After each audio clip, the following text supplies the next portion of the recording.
Welcome to Tabor College and Joel Weens Stadium. It's a beautiful, I don't know if you call this winter or spring type of day, but man, it's an awesome day for a football game. 63 degrees out here at Joel Weens Stadium. Today we have got, my name's Robert Rimple. I will be commentating today. This will be my first time on the air, so I hope you give me a little grace on names and finding things out, but I'm looking forward to it for this exciting game between the Kansas Wesleyan Coyotes and the Tabor College Blue Jays. Starting off here tonight, we've got the Coyotes are coached by Myers Hendrickson with a 4-2 record in conference, 7-2 overall. This season they're in second place, and with Gardner, this is his 13th season at his head coach, Tabor College, 1-4 and 3-5. Gardner's got quite the accolades here at Tabor, and this year it's just been kind of all over the place with the season and COVID and how things are going, but Mike has just definitely brought quite an atmosphere here to Tabor, that excitement to football, and we love seeing that. As you can see in the standings, KW is at third right now, with Tabor sitting at about seventh place, and we've got 2 games left in the season, including today. As we head forward, we'll go ahead and get through some starting lineups here. KW's starting offensive line today: DeAndre Childress, left tackle, number 75. Left guard, number 53, Jerron Hightower. A center, number 54, Brett Stint. Right guard, number 64, Nolan Harris. And right tackle, number 55, Chase Strother. The starting backfield: running back, number 10, Quincy Sandoval. Fullback, number 6, Roy Sanders. At wide receiver, number 1, Stevie Williams. Wide receiver, 86, Aaron Jenkins. At tight end, number 17, Jake McClure. And also here for the starting quarterback from Sacramento, California, number 9, a junior, Isaiah Randall.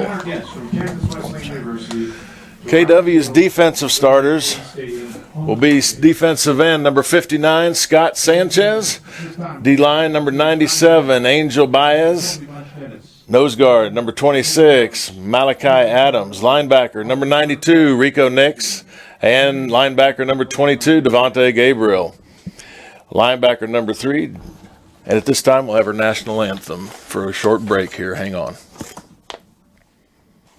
I just want to thank you for this day. We look back 2,000 years ago for what you did for us on the cross.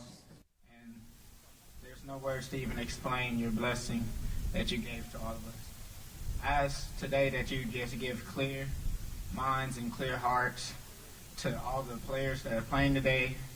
Give good decision making to all of the coaches. And I ask that the refs also have clear eyes. I ask all of this in your Son, Jesus Christ's name. Amen.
We'll go ahead and continue with a few of our starting lineups before our coin toss here.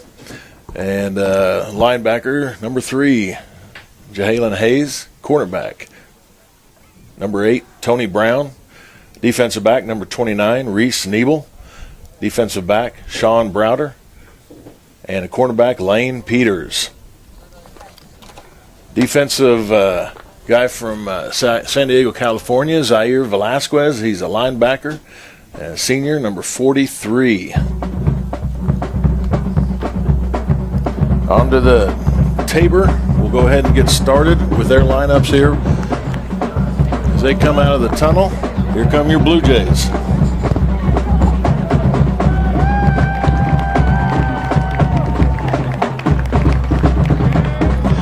All right, here we go with left tackle, number 65, Tobias Stewart. Left guard, number 57, Lucas Santana. Center, number 54, Brendan Williford. Right guard, number 61, Zion Bowens. Right tackle, number 67, Ian Queering. And in the backfield, number 4, running back, Andre Renteria. Number 5, wide receiver, Julian Blaine. Wide receiver, number 11, Caleb Hoppus. Wide receiver, number 15, Tyson Nonet. Tight end, number 85, Jerron Usher. Starting at quarterback tonight, number 14, a redshirt freshman from Mineral Wells, Texas, Trent Gwynn. On the defensive side tonight, number 8, defensive end, Parker Folks. Number 17, Richard Goldhammer. At defensive tackles, number 56, Kyle Long. And number 99, Juwan Thompson. And at linebacker, Brooks Gardner, number 26. And now we'll have our coin toss.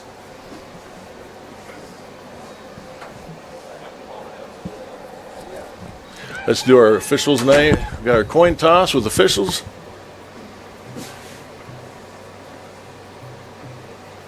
That graphic up there.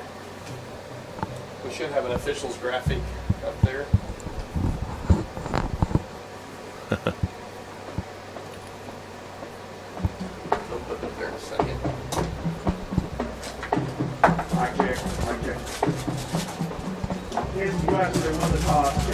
Looks like Kansas Wesleyan has won the toss and is deferred. Tabor will take the ball. Tonight's officials are Jeff Freeman, Sean Lopeman, Mike Kaut, Christopher Fink, Dee Marnett, Jack Messer, and Matt Snyder. Getting ready to play some ball here. Let's finish up with those Tabor lineups as we get ready for the opening kickoff. Continuing with the linebackers, number 40, Chris Castillo. Cornerbacks, Wyatt Lepke, James Lang, safety, Jordan Suckow, and linebacker, Riggs Robin. All right, we're getting ready to go here. Like I said again, I don't know if this is a normal day. I don't think it is in Kansas. The winds are not blowing too hard. It's 63 degrees. It's a beautiful day out here. This is football weather.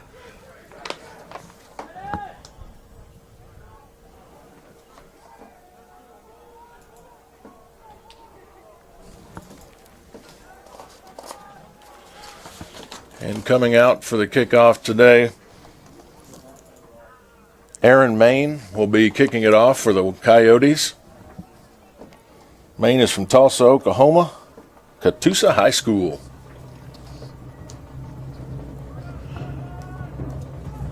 Back deep for your Blue Jays, you have Jacob File and Tyson Nonet.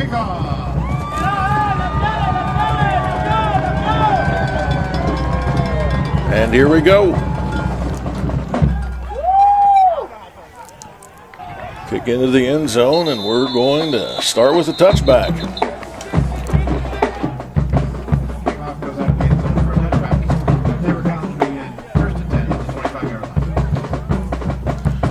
Tabor will be getting the ball to start with on the 25-yard line, 1st and 10.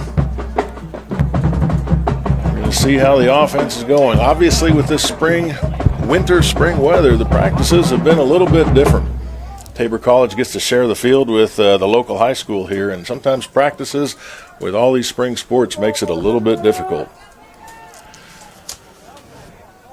And here we go, first snap. We're back to pass. Out to number 15, it's a drop. He's hit quick, but it's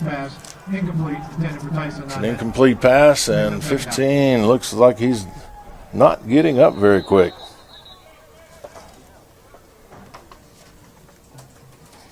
gets off to the sideline here, but it's not the way you want to start with Tyson Nonet comes off the sideline hobbling. Hopefully it's nothing serious. Got 2nd down and 10.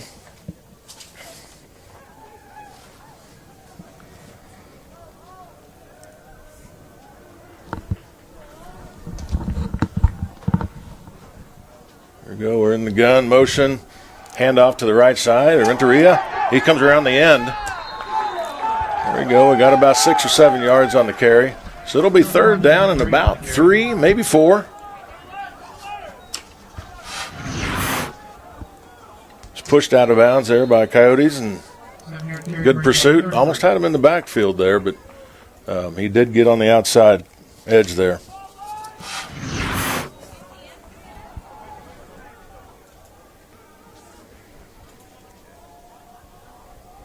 Still in the gun. Got motion across the middle.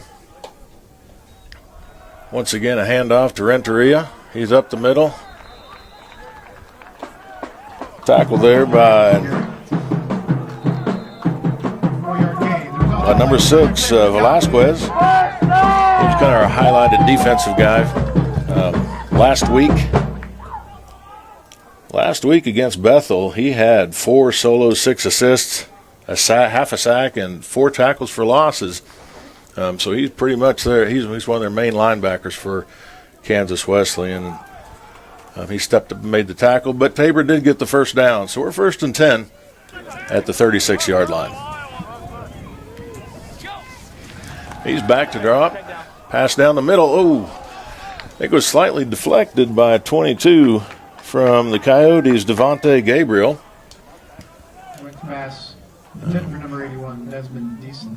Incomplete. Brings up 2nd and 10. Fell incomplete.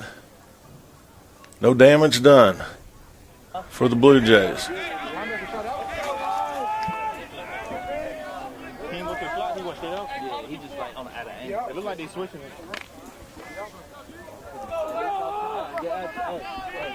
Here we go. It's an empty backfield. Motion across the middle. We got to run.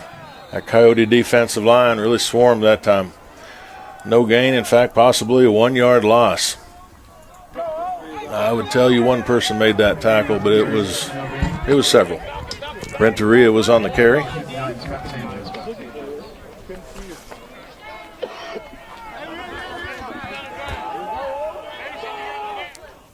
That Coyote front 4 is pretty strong up there.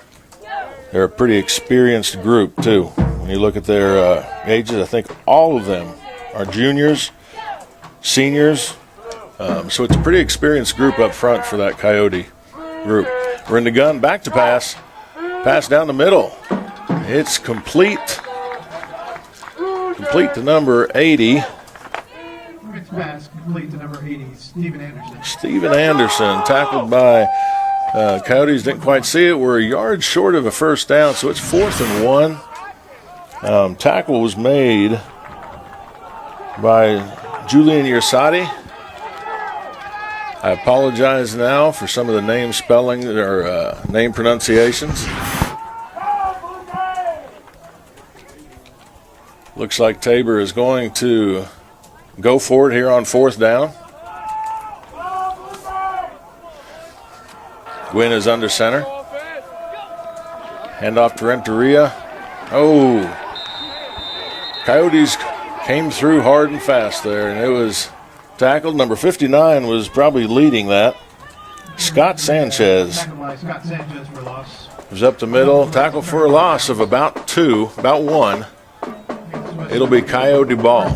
1st and 10 at the 44-yard line.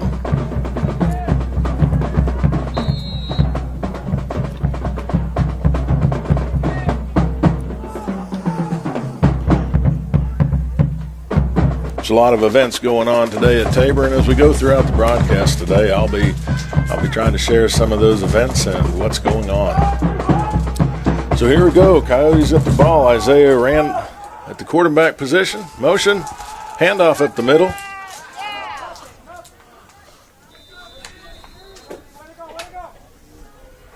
Runs by Sandoval. Tackled by Parker Fultz after a gain of 3 yards. Tackle was up the middle. I couldn't quite tell who made the tackle. There were several people there. Gain of about 2 or 3, so it'll be second down and about 7. We got Twins left for the Coyotes. Back to pass. Quick pass to the right, number 2. Pushed out of bounds. I'm on the wrong side here. Pushed out of bounds by Lepke. Pass complete. Number 2, Javon. Pass to Macon. Pushed out of bounds by Wyatt Lepke. Got another 4 yards or so. 4 or 5 yards. We got 3rd and 2 at the 36-yard line. A hard count by the Coyotes. Did not draw Tabor offsides. Look to the sideline for another play. Adjust their formation. Got a handoff up the middle. Number 10. He gets enough to get a yard. It's tackled. I'm trying to see who that is there. Tackled by Gunnar Reese. Tackles by Reese. The run was by Quincy Sandoval again. Enough for a first down, so we've got 1st and 10 at the 33. We got motion to the inside. Handoff again to Sandoval. Tackle on the inside. Looks like 56. Cole Long on that tackle. There's a couple more came in to help. First one there. Second down, about 8. Looks like we have an injury timeout.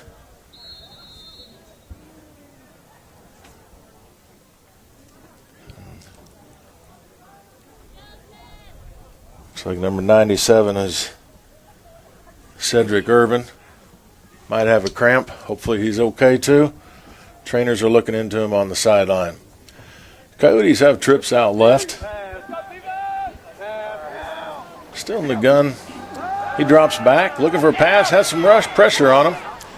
Looks deep down the left side, has a receiver, and they call it a catch. Quite a catch in the corner of the end zone. It's on the 1-yard line to number 2, Devon Macon.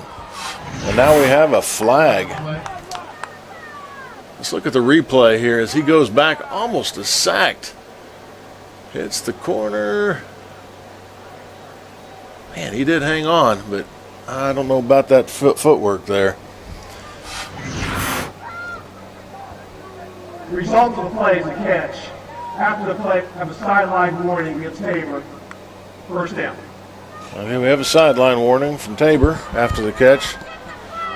One thing we don't have in KCAC football is video replay or challenges, so it's hard to do that. But with video up in the booth and what you guys can see, it sometimes makes things questionable. Run up the middle to Sandoval. Nice hit by Tabor, but it was not enough to keep him out of the end zone. Kansas Wesleyan scores first tonight on a Sandoval 1-yard run.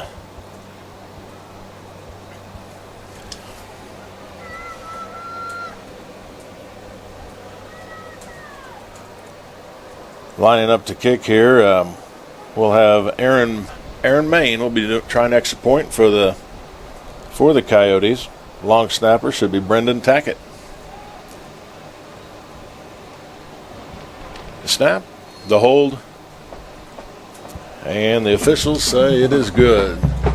So with 10:06 in the first quarter, KW leads Tabor 7-0. 6 remaining in the first quarter. The score is Kansas Wesleyan 7, Tabor 0. And we will probably be getting a message from some of our sponsors.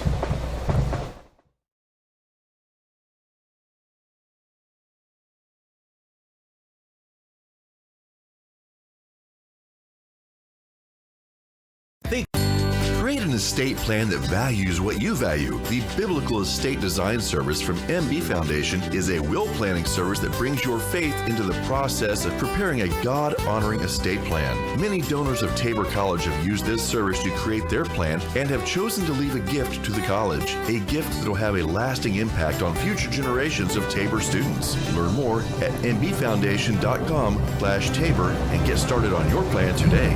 MB Foundation, giving meaning to money. All right, we're back here and we're kicking off, and it's back in the end zone again, so we have another touchback. So Tabor will be getting the ball at the 25-yard line again. And let's get that Tabor offense hopefully rolling again.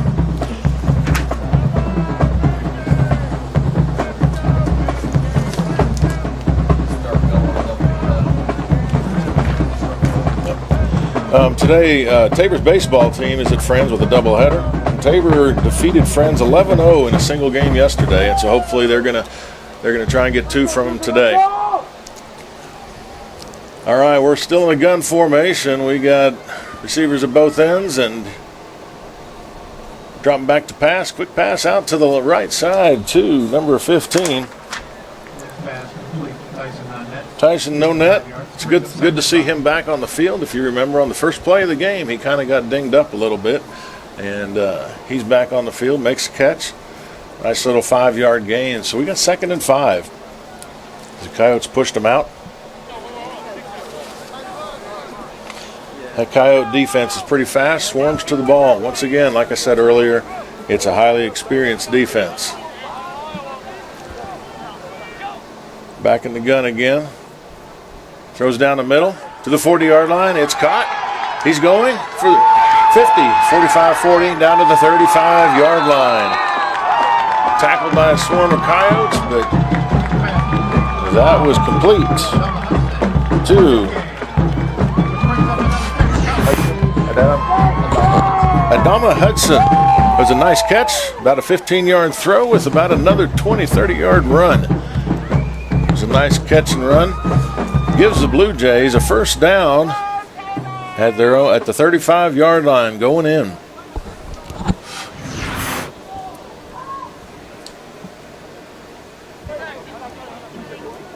Wins under center. It's a handoff. Number 11, Caleb Hoppus. Coyotes defense swarms to the ball and gets him for a loss, a 4-yard loss. So we now have 2nd and 14 at the 39.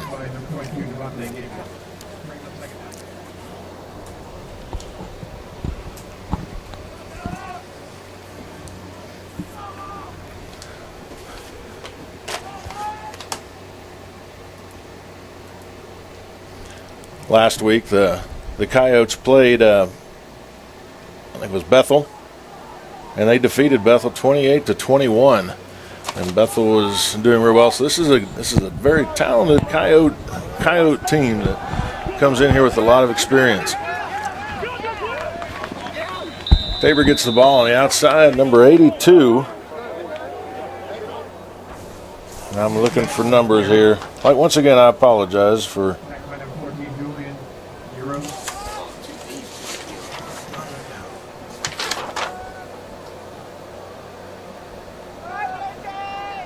Requez Jackson, he's a freshman out of Birmingham, Alabama. He gets the ball on the outside. Really a no gain on that sweep, on that outside play.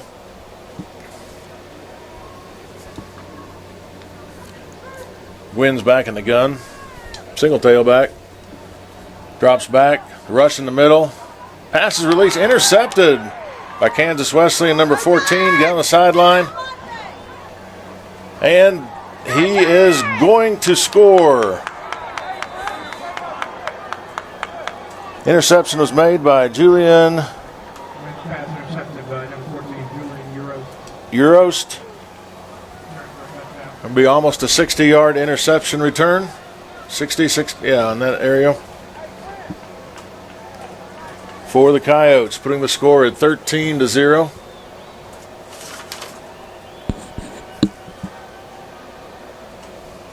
There's a lot of pressure put on Gwynn, and he kind of threw it off his back heels. Kick is up by Aaron Main and good. So 14-0, Kansas Wesleyan leading Tabor. And we'll take another break here. Panzer Chiropractic Clinic is a supporter of Tabor College and proud to treat our Tabor students and athletes. Panzer Chiropractic Clinic offers affordable chiropractic care for the entire family. We offer spinal adjustments and cold laser therapy, decompression and flexion distraction therapy, and are board certified in acupuncture as well as DOT certified. Come see us at 122 South Main Street in Hillsboro or call Panzer Chiropractic Clinic for an appointment today at 620-947-3157. Thank you for supporting DC Athletics.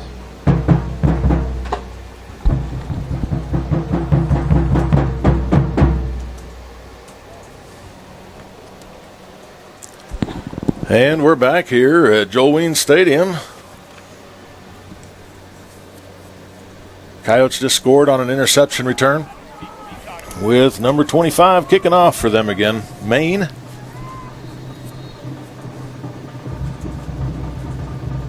I guess for him, he's enjoying these kicks. For if you're a Tabor fan, we're not enjoying these kicks. And he kicks it into the end zone again for a touchback. So the Blue Jay offense will get another chance here, starting at the 25-yard line. They definitely have got some signs of life here. We're just kind of shooting ourselves in our foot sometimes, and hopefully get put together here and get a full drive put on, get some points on the board for the end of the first quarter here.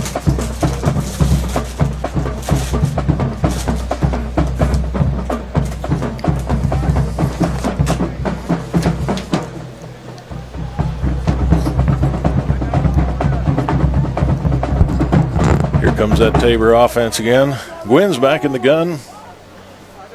Single back motion across the middle and a handoff to number 12. Tackled by a swarm of Coyotes.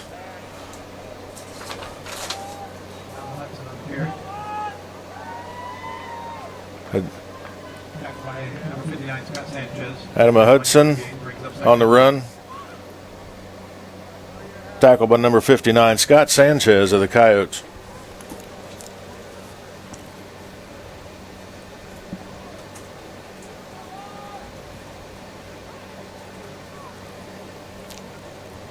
Still in the gun, two backs in the backfield. Drops back.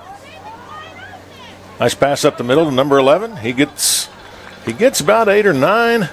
Oh, if he hadn't slipped, lost his footing, he probably could have got another 3 or 4 after that.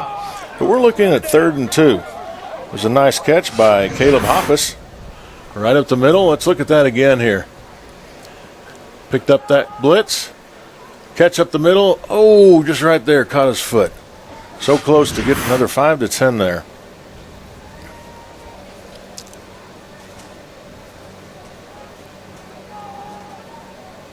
Seen a lot of good things here tonight. Just a couple mistakes have hurt us. Gun, commotion across the middle. Here we go, handoff. Not much there, maybe a yard. I'm trying to see who carried that.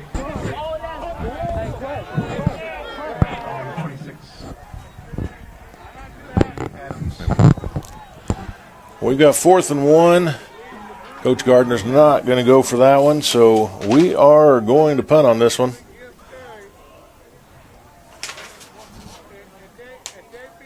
That carry was by Javion Creary. Long snapper, I think, is Gardner. Punting is Joe Cannon. Oh, that punt hung in the air, but it got a good bounce. Got a few more yards out of it down to the 36-yard line. Coyote ball here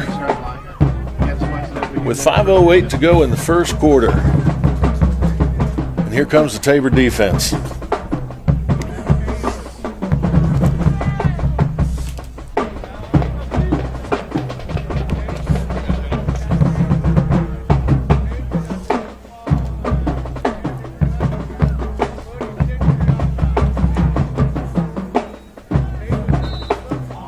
All right.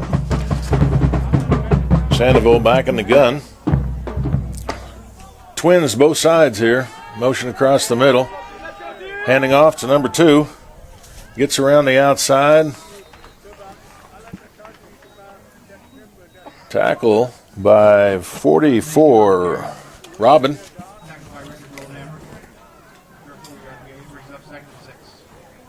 I think that run was by Macon. Trips left this time. Single back. Those of you who watch a lot of football, in the last 5-10 years, you really see the team starting to look at the sideline now for the coach to make an adjustment after the play starts. Pass to the outside, he saw something, and it was there. It was a nice open field tackle.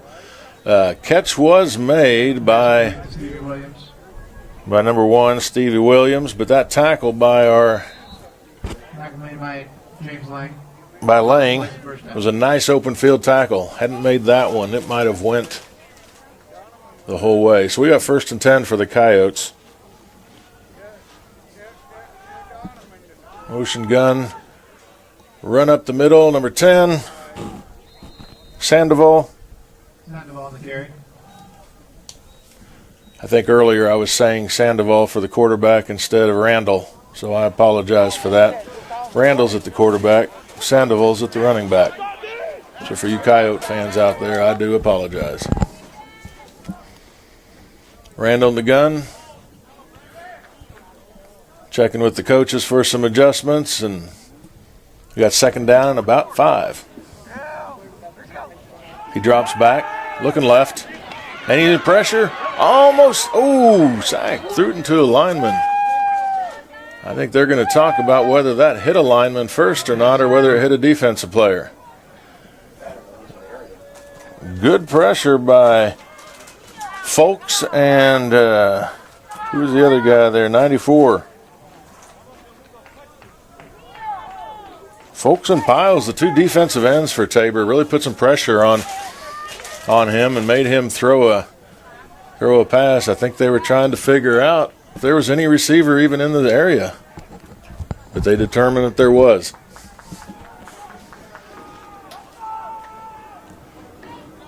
Third and 5. Quick pass out to the side. Right through the hands of receiver number 86. Jenkins went through his hands. We got a 4th and 5 at the 46-yard line. Right now it looks like the Coyotes are going to go for it.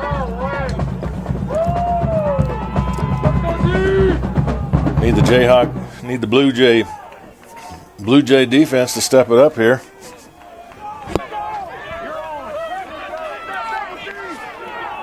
Trips right in the gun. Drops back. Pressure coming. Pass. Incomplete.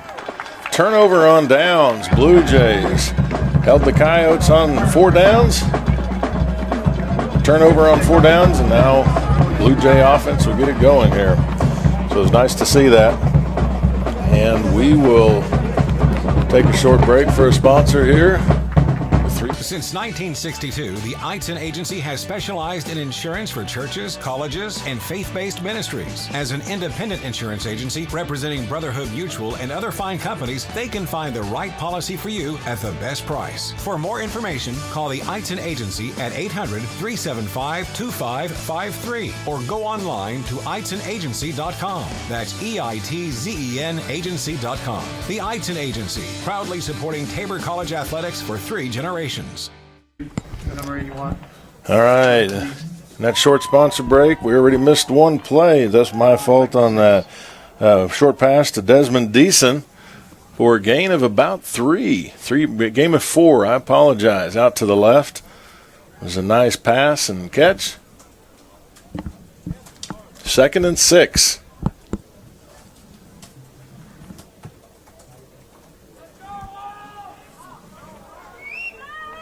Here we go. Twins to the left. Motion. Little pitch inside to number 24, Javion Creary.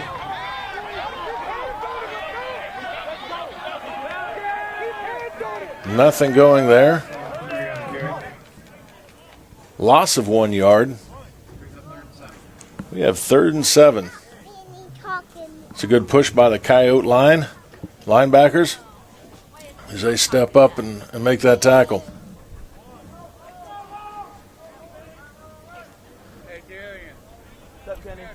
Third and 7 here. Twins left, Twins right. Drop back for a pass. It's a rush.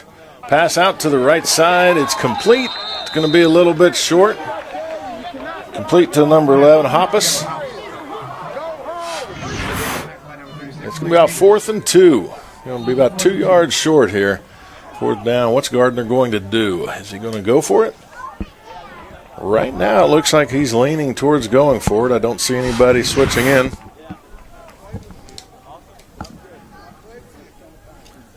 The Coyotes put on a lot of pressure that play, and Gwynn barely got it off before he was hit. It looks like we're going to probably have a timeout when our play clock runs down, and they're going to discuss whether they're going to go for it or not. So we have a timeout, Blue Jays here. Their first of that. Here's another look at the sideline pass. Nice catch. He tried to reach for another yard. Didn't quite get it. And we'll go take another break for our sponsors. There's a new Vive in town. Experience it with our crazy fast internet speeds from our fiber-backed network. Whew, finally, a broadband connection that can keep up with you. Need a customized solution to power your business with phone, internet, or managed services? Say hello to Vive. We're here to simplify your life with technology that works. See how at vivebroadband.com. That's VYVE broadband.com. It's time to turn your Vive on.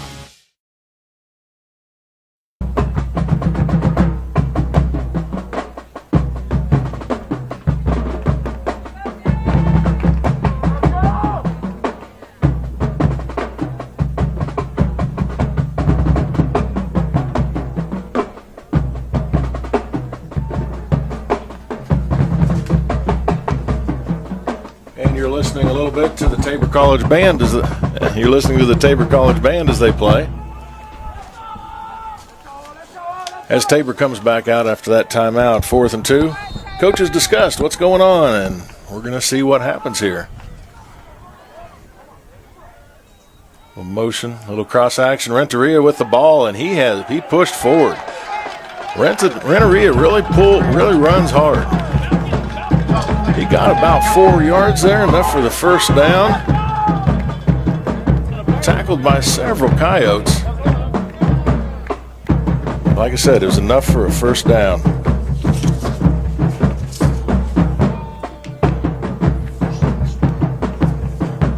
He's one of the transfers from Black Hills State. He came in at semester.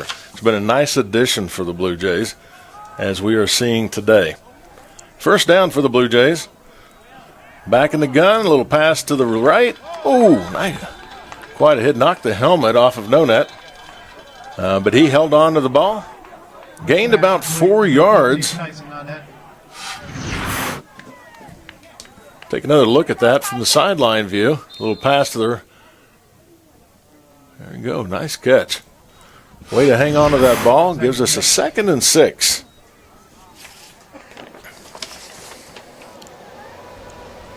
Told you earlier about baseball playing at Friends. Softball is playing in Leavenworth today against the University of St. Mary. Yesterday they swept Sterling here. We had 2nd down and 6. Officials stopped the action. Timeout, Tabor. And second. Tabor had called a timeout before the play was snapped. Must have seen something they wanted to change. So once again, we'll take a little break with our sponsors and come back shortly. Hillsboro Ford is your local, family-owned and operated full-service Ford dealer, serving Marion County and the surrounding areas. Come and see us at Hillsboro Ford for all of your automotive needs. Whether it's purchasing a new or used vehicle or visiting our well-trusted service department, our staff is committed to give you a top-notch experience. We service every make and model and can handle all service jobs, including tires. We're at 202 South Main Street in downtown Hillsboro and online at hillsborofordks.net. Hillsboro Ford, where service makes the difference.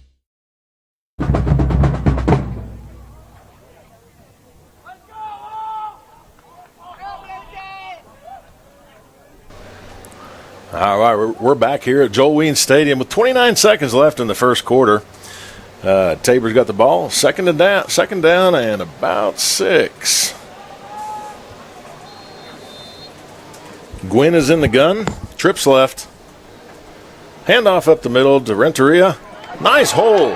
Line created a nice hole. He's still running. He's still going 20, 15, down to the 10.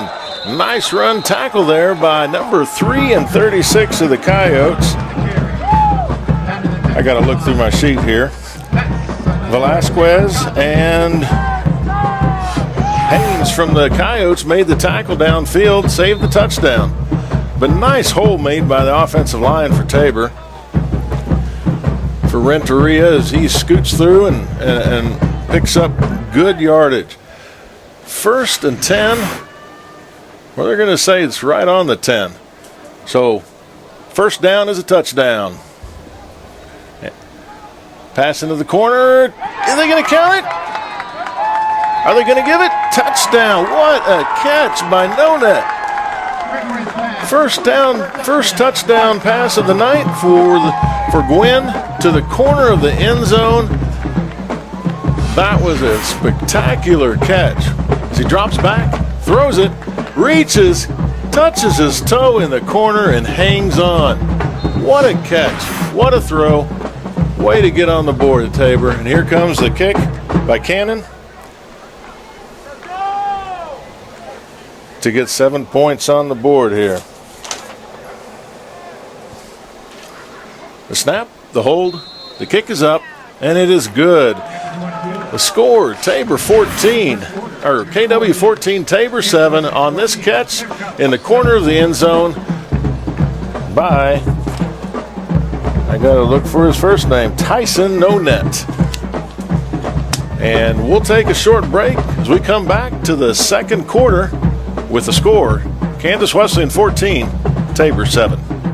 Sooner or later, you might need some extra storage space. When that day comes, Fleming's Mini Store All is ready and waiting. Fleming's Mini Store All has 5 locations and has been serving the Hillsborough and Marion area since 1990.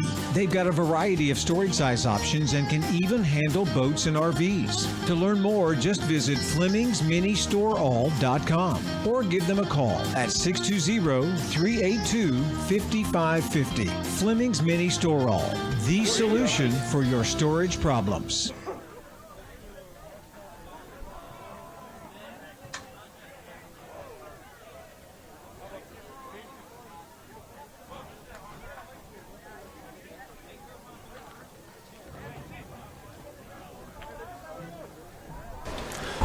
All right, we're back here at the second quarter. Switching directions now as Blue Jays get ready to kick off, and here goes Cannon with the boot, and they're going to let it go into the end zone. Really wasn't even a question. It landed in the back of the end zone. He's got I would say he's got a cannon, but that refers to an arm, so he's got a leg. Kansas Wesleyan will be getting the ball on the 25-yard line to start off the second quarter. And Tabor's defense is going to try and stop them as we get going here.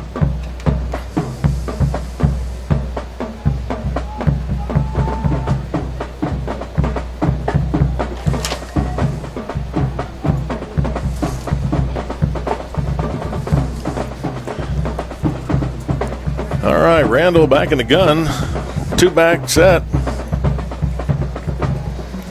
Handoff to Sandoval. Oh, it's a reverse. Coming back around to number 2. Nice job at containing him. He comes back inside and still gets about 8 yards.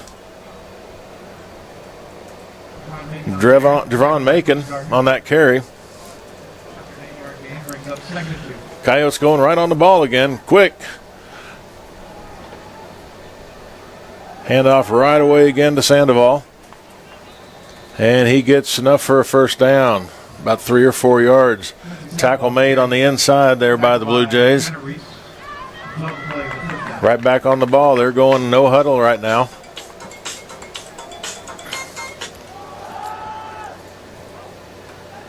Coyotes running up the middle. Can't tell you everybody in there, but Cedric Irvin was one of them on the tackle there. He'll be second down and about 7 as Coyotes just reset. 2nd and 7 for the Coyotes. Got motion. Sandoval with the carry up the middle.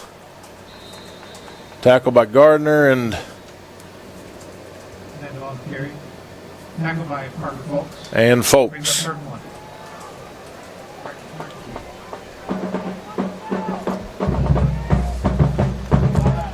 Back on the ball, 3rd and 2. Oh, that's not going to be good. Unfortunately, our defense kind of stopped when we jumped off sides. That's a live ball until the officials blow the whistle. And make sure we keep playing on that. I'll be curious how the officials call this, if they're going to. Offside. Defense. Number 26. Penalties declined. Result of That's right. Since the bullet whistle did not blow, they count the play, which that pass play was completed. And instead of just a 5-yard penalty, it ends up being a gain of about 8 or 9. Coyotes continue with their no-huddle offense. He's dropping back for a pass. Rush on the outside. Pass is complete. There's a nice tackle by. Number 16. Hayden Maduga. Nice tackle by Lepke.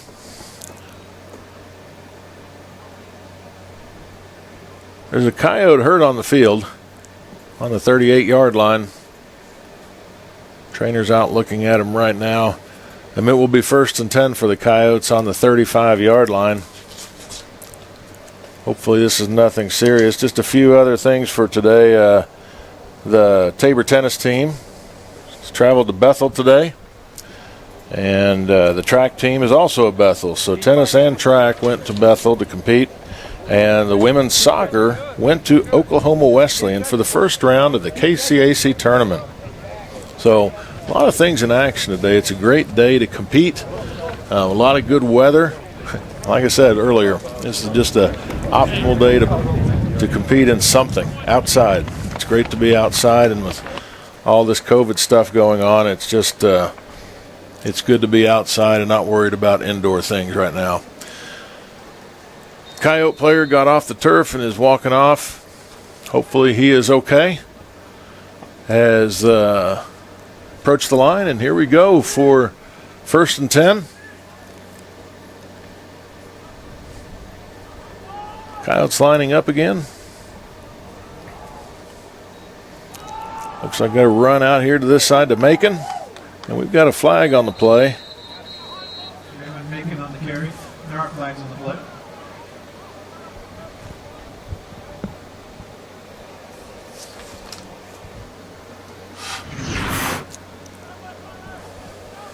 Personal foul. Chop block. Number 6 to 10 on the offense. Oh, yeah, we had a chop block penalty. Kind of took Folks out of the play there, but we still made the tackle. We're going to take that penalty. Defense had good pursuit there to fill in for that, but we'll take that extra 15.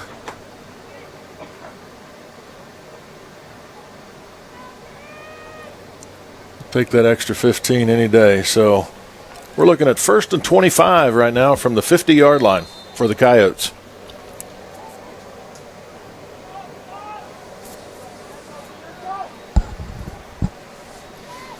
Shotgun. We got a handoff pass play. He overthrew the receiver. It's a good thing the receiver was wide open down the sideline.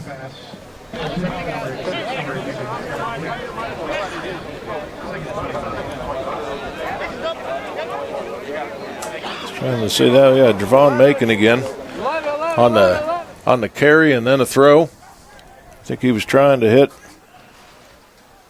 I don't know if that was. I'm not sure if that was 16. Hazwada. Throw to the side to Macon. Quick hit. Made the catch, and he's running. He gets about about 12 yards there on the carry. Knocked out of bounds by the Blue Jays. So we've got about 3rd down and 14 yards.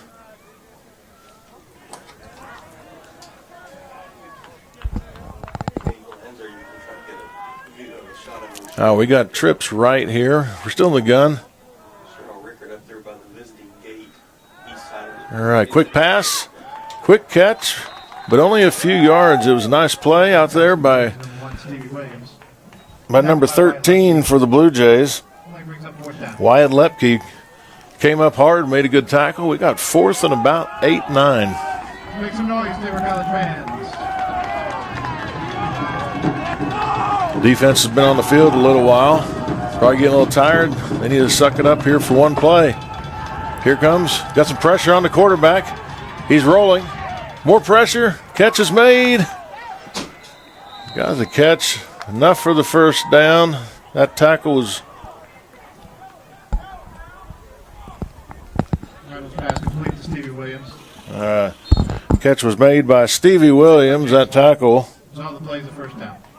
was made by James Lang, but not quite soon enough, giving the Coyotes a 1st down on the 18-yard line.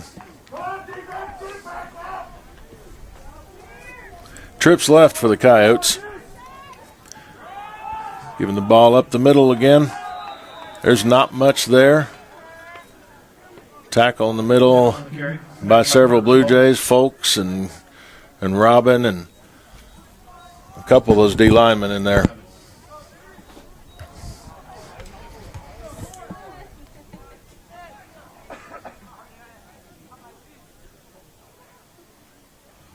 Checking with the coaches, making adjustments.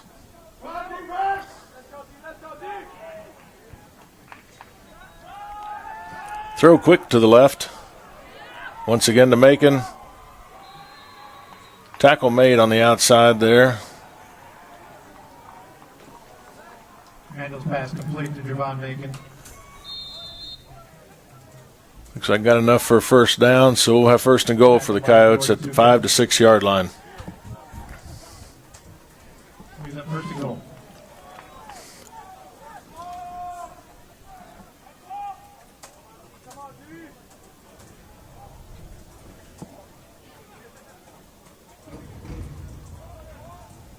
Twins to both sides. Single back. Randall gets the ball in the backfield, hands it off to Sandoval again. Tackle made by Robin for maybe a yard. Robin's got in the backfield real quick.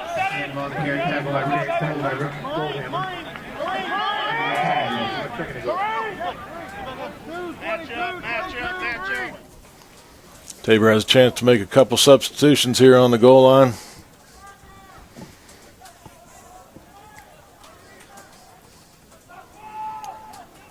Kansas Wesleyan's packing him in tight here. He rolls out with the pass and a short throw and a score to Williams.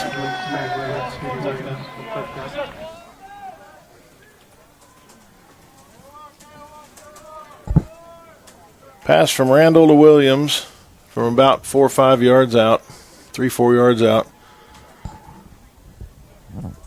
And now the kick by Maine. Snap, the hold, and it's good. Kansas Wesleyan 21, Tabor 7 with 9:23 left in the 2nd quarter. And we will take another short break from our sponsors. Think about how good it feels when people really get you. Like the friends who come over when a big game is on, the neighbors next door who always bring your favorite buffalo dip, your in-laws who know you need silence during the clutch plays, and everyone who knows about your special post-win fist bump. It's kind of like having a State Farm agent like Paul Brooks. Paul is here to get to know you and understand your life, so he can help make it easy for you to protect what's important. Get an agent that gets you and your fist bumps. Call State Farm agent Paul Brooks in Wichita at 316-721-8181. All right, we're back here in second quarter at Joel Ween Stadium for some Blue Jay football. Talk about this Coyote. Their record this year is 7-2. But if you look at their scores from their games, they have put a lot of points on the boards. We're talking 40, 46. We're talking 70 points, 59, 42. There's a lot of points. So this offense has been very powerful for the Coyotes. So the Tabor defense definitely has their hands full today as they're playing them. Short kick by the Coyotes. Taking on about the 20.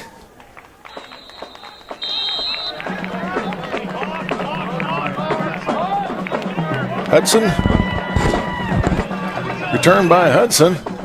He gets about 10 to 15 yards on the return. Setting up the Tabor offense at the 32, 33-yard line. If you could only see me up here scrambling, looking at papers, throwing them around, it probably looks like my office right now. It looks quite like a mess. So Hudson is a freshman from Fort Worth, Texas, Eastern Hills High School. Here comes Tabor's offense. Quinn back in the backfield, in the gun. Pass down the right side. He's got the man open. Nice catch by Nonet. Nice throw over the shoulder to Nonet. Down to the 37-yard line. Let's look at that again. Here he comes. He drops back. Just right over the shoulder. Textbook pass. Tackle there by number 36 from Kansas Wesleyan, Lane Peters. Great play. Gives the offense a little bit of life there.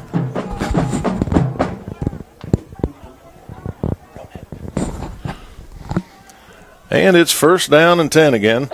In the gun. Pass again. Across the middle. Ooh, took a hit. But he hung on to the ball. Nice job. I think that was number 80. Stephen Anderson from Seminole, Florida, for a gain of about 4 or 5. It was a nice catch. He did take a hit, though.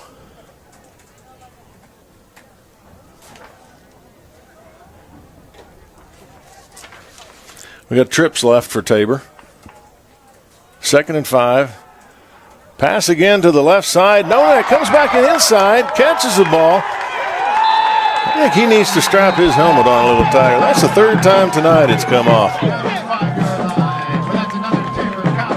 I think the Kansas Wesleyan defender was thinking that was going to be intercepted, but Nonet steps inside of him and gets the ball. Here it comes down the side. He steps inside, takes it away from him. Nice catch. Down to the 5-yard line. We have 1st and goal at the 5 for the Blue Jays. That offensive line is doing a nice job for the Blue Jays, giving Gwynn enough time to make the throws right now. And the coach is making a nice adjustment to play calls for giving him that time as well.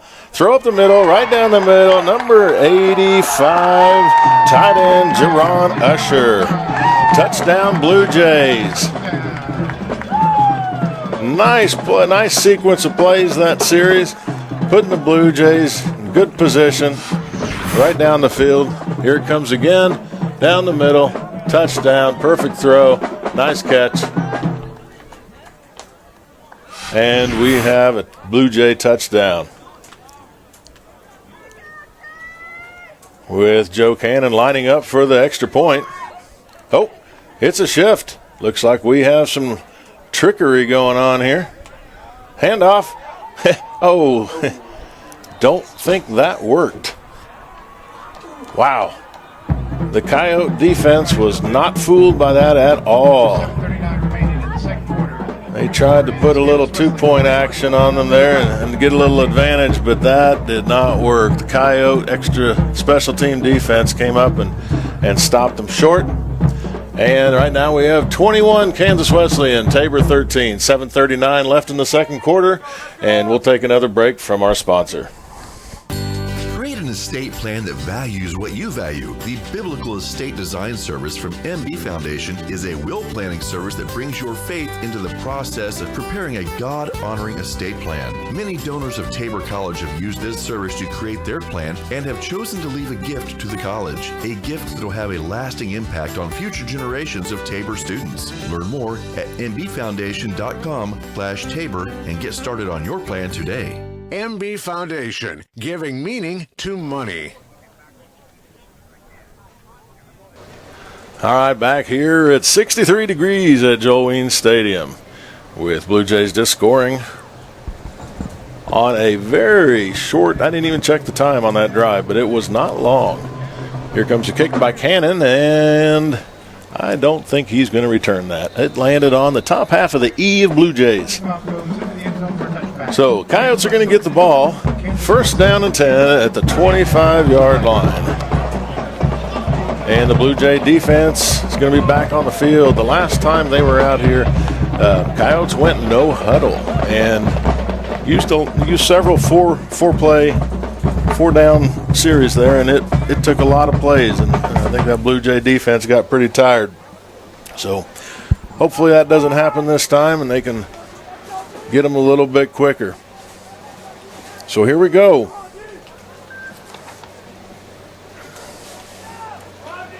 We got motion across the middle. And they hand the ball off to Sandoval.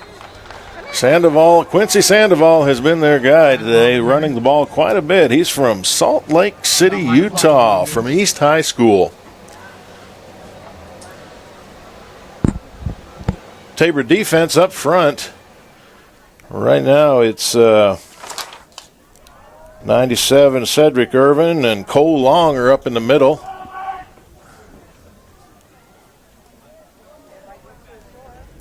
Wesleyan making some adjustments.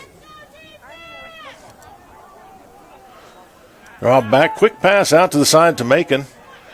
And a pass, nice, there we go. Defensive backs did a nice job. Number 21 for the Blue Jays, James Lang came up quick with no gain. We're sitting at 3rd and 11. Here, another look at it. Quick pass out to the side. Lang did a nice job and then filled in by number 23, Gunnar Reese. Helped out there. Got 3rd and 11. This is a big down for the Blue Jays if they could get a stop here and get themselves off the field. Back in the gun. Going to pass up the middle. Ooh, nice. Is it intercepted? They call the interception by number 40. What a catch. Chris Castillo on a diving catch across the middle after the ball was tipped. The Wesleyan receiver tipped the ball in the air. Castillo, being aware of where he was, dove after the ball and made the catch before it hit the ground. Here we go. Let's check that out again.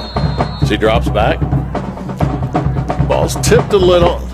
Look at that awareness. Getting his hand underneath the ball, catching it. Great play as we go here. Here comes the offense again, coming back onto the field. A little excitement on the Blue Jay sideline right now with Twins at the top in the gun. Dropping back. Quick pass again. Oh! Number 81 across the middle. Hit his hands, Desmond Deason. I think he heard a few footsteps coming towards him as there was a Wesleyan cornerback or safety heading right towards him. We've got 2nd down and 10 right now at the 46-yard line for the Blue Jays. Wesleyan defense ended that last series on a big extra point stop. They're hoping to continue that as the Blue Jays are hoping to continue their touchdown streak here.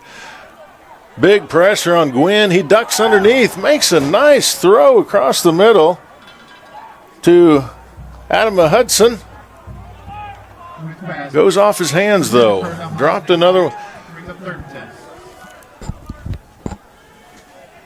There's a nice play by Gwynn to dip inside there and get away from the pressure because it was coming.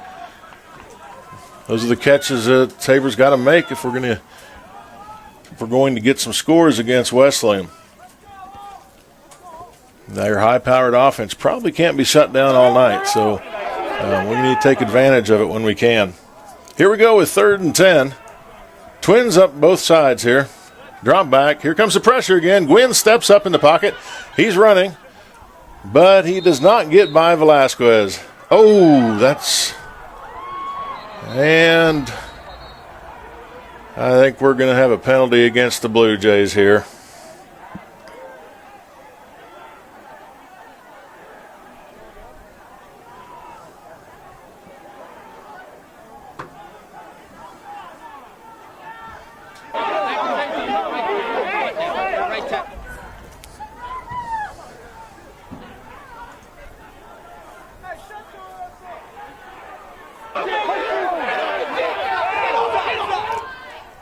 It'll be interesting to see what all comes down from this. It was definitely looked like a delayed hit on the Blue Jays. But I don't know what's all going on and if there was something else that happened before that. So officials are going to talk this out and sort it out. We'll see what happens here. And we come through here, looks like everybody's dead, and then we have a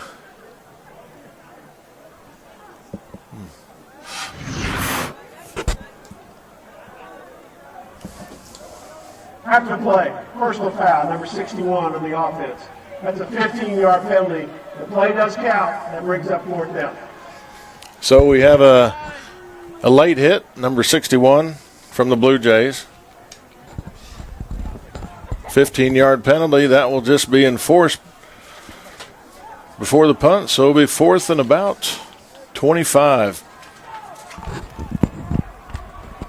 Not sure if he just didn't hear the whistle or what that was. But that almost enticed something way more than that, so I'm glad things got calmed down, and hopefully we don't have any more repercussions from that in the game. There's no need for that kind of stuff in the ball game. Here we go, back to kick, a little fumbled snap, but he got the ball off. And there drops at the 10. Ooh, this is a good punt. Good punt. Stop. Oh. Looks like it's going to be at the 1 yard line. 1 yard line. There is a flag on. I think we do have some yellow on the field, though. We'll have to see what this is right now. But for a bobbled punt, it's a nice job. Got a good roll.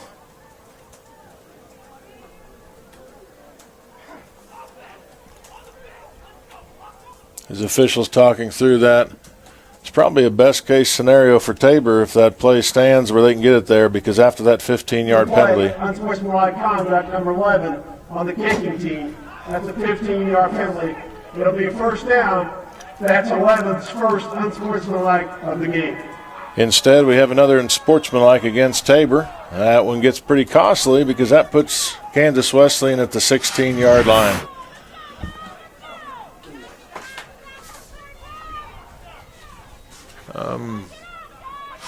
Not quite sure I quite saw where that was at for that kind of penalty, but they saw it, and it's there. And with the tempers where they're at right now, I think the officials will be calling things a little closer.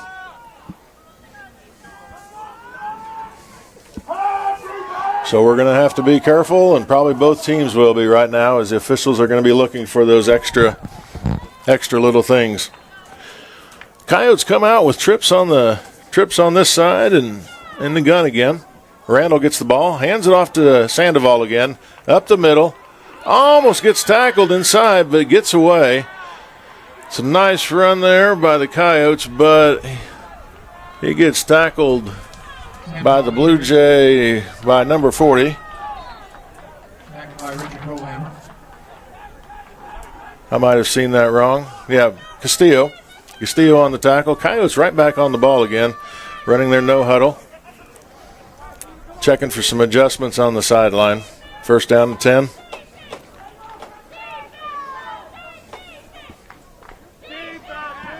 Drop back for a pass. Short pass to the right. It's caught by 86 from the Coyotes, who is Aaron Jenkins.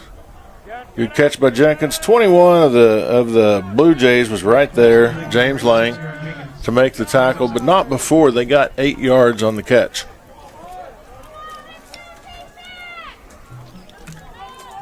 Now trips left.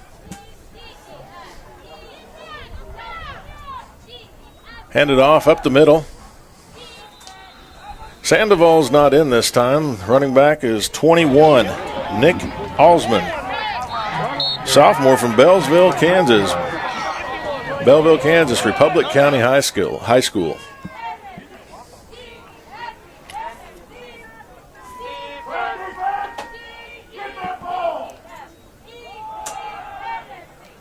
Alsman back again, runs the ball up the middle, tackle on the right side.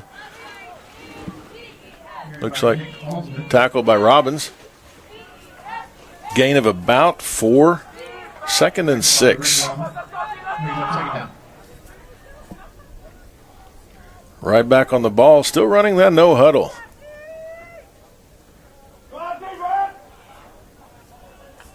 Trying to get Tabor to jump, then changing the formation, changing their set. Get the call from the sideline. Randall gets the ball and drops it. It's loose. Oh, Alsman fell on it before Tabor could get it. And actually probably gained a little bit, not much. 3rd down and still about 6.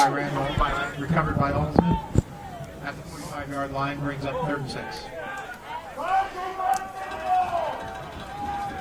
Been nice to get that fumble, get us out of this situation here. But 3rd and 5, 3rd and 6 here, where hopefully we can have another stop here and get the ball back.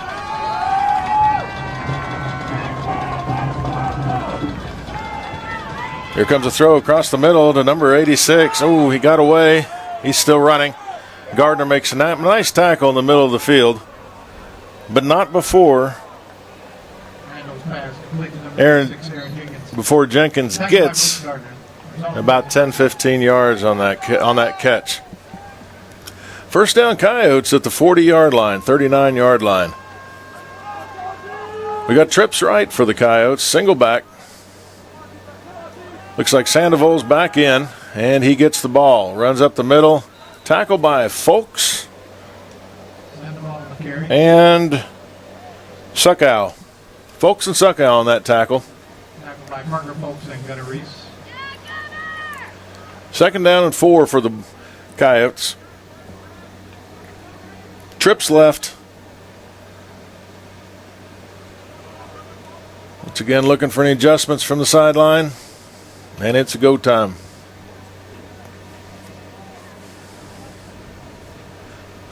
Get the ball. Sandoval again up the middle. Breaking some tackles. Tackled by several Blue Jays.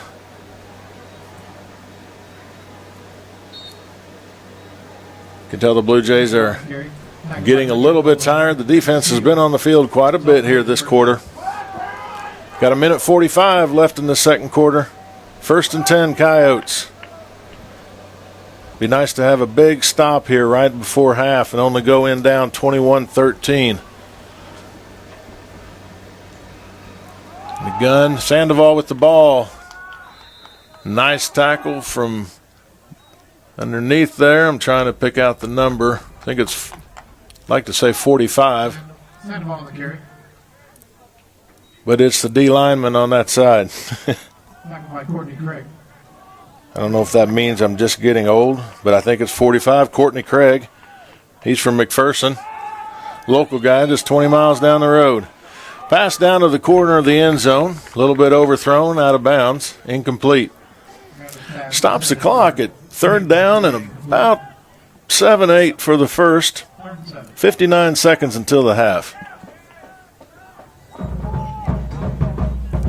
I've got to admit, it's really nice sometimes in the local KCAC schools. You see these local guys from like McPherson. I just mentioned a person from Belleville, Republic County a little bit ago from Coyotes.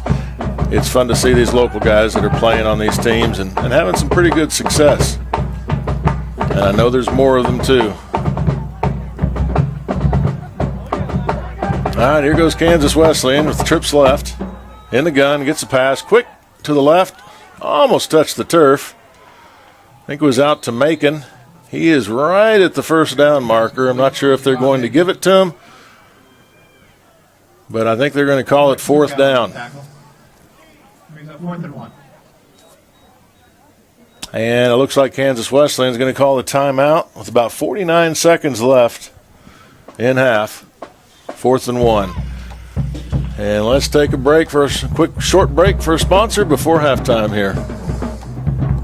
Panzer Chiropractic Clinic is a supporter of Tabor College and proud to treat our Tabor students and athletes. Panzer Chiropractic Clinic offers affordable chiropractic care for the entire family. We offer spinal adjustments and cold laser therapy, decompression and flexion distraction therapy, and are board certified in acupuncture as well as DOT certified. Come see us at 122 South Main Street in Hillsboro or call Panzer Chiropractic Clinic for an appointment today at 620-947-3157.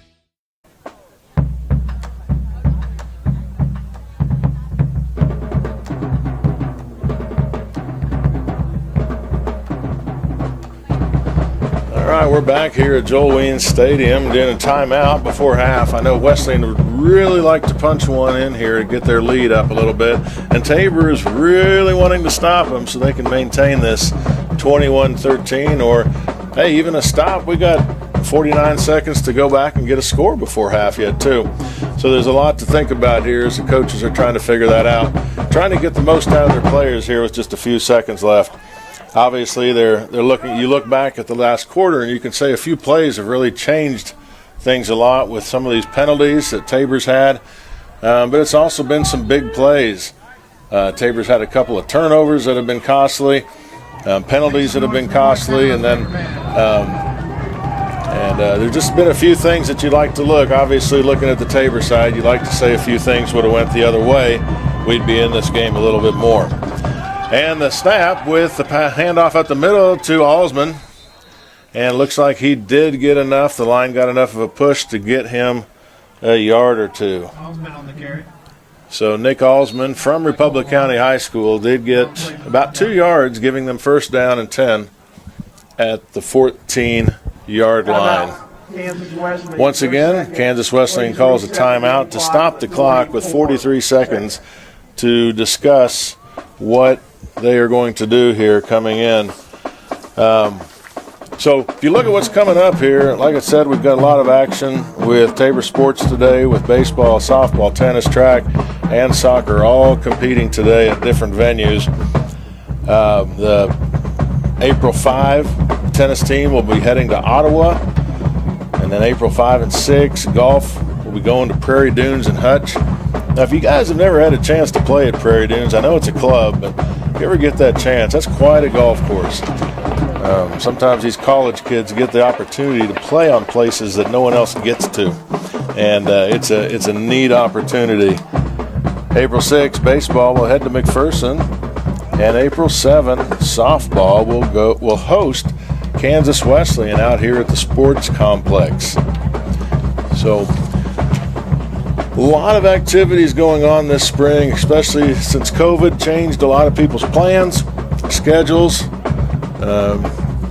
I can't even imagine what the ADs at the college level are having to deal with practices and schedules, and just having to do all that. But sure goes a shout out to them for having to deal with all that. I know it's difficult. I know it's a lot. Thank you for all you do with scheduling, and it's a lot of work. Coyotes snap the ball. First and goal, has some pressure. Oh, almost sack, intercept. Oh, Robbins almost gets the interception after Cole Long almost gets the sack. Cole Long's another one of those local kids from Mulvane, Kansas, as well as Robbins is from Bishop Carroll High School. So once again, I said before about some of these local guys making a big impact. Both of those guys have a huge impact on this defense for the Blue Jays, and there you saw it with the pressure and almost a pick. Second down, clock stopped at 38 seconds, and Coyotes about to get the ball. Coyotes snap the ball, drop back. Look, a little pressure from the backside. Randall rolls out, throws it, and it's caught. Randall had a nice job rolling out of that pocket and finding his open receiver. Number 1, Stevie Williams. I think it's to Stevie Williams, and I think that's the second time Williams has found the end zone. He's made some big plays, and I think he's been limping too. So Williams has done a nice job for the Coyotes today, finding some open spots. And now lining up to kick for the Coyotes, number 25, Aaron Main. The hold is good, and the kick is good. Well, with 29 seconds left in the second quarter, Coyotes do put another score on the board, making it 28-13, Kansas Wesleyan. And Tabor will look here shortly, and we'll take a quick break and come back for the kickoff. Since 1962, the Eitzen Agency has specialized in insurance for churches, colleges, and faith-based ministries. As an independent insurance agency representing Brotherhood Mutual and other fine companies, they can find the right policy for you at the best price. For more information, call the Eitzen Agency at 800-375-2553 or go online to EitzenAgency.com. That's EITZEN agency.com. The Eitzen Agency, proudly supporting Tabor College athletics for 3 generations.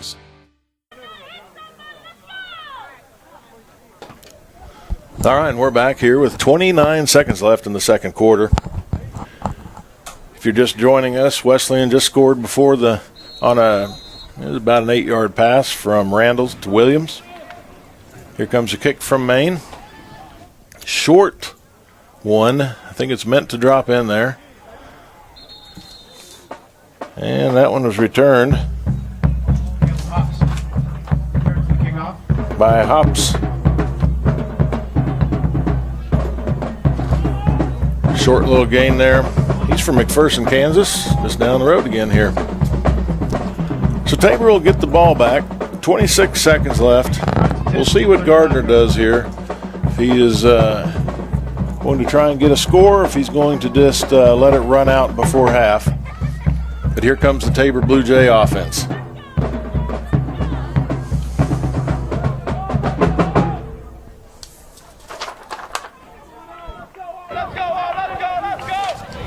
Motion gun, they're just handing it off up the middle. We do have a flag on the field, though, so we're going to have to run another play.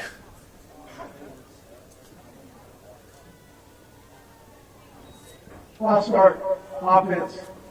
All 11 set for 1 second. The offense wasn't quite set when the ball was snapped, so we got 1st and 15 here. And we're going to run another play.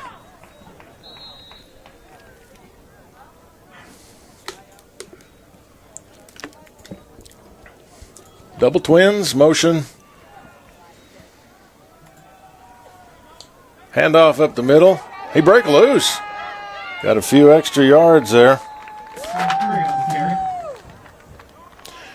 Creary's on the carry for both those last ones.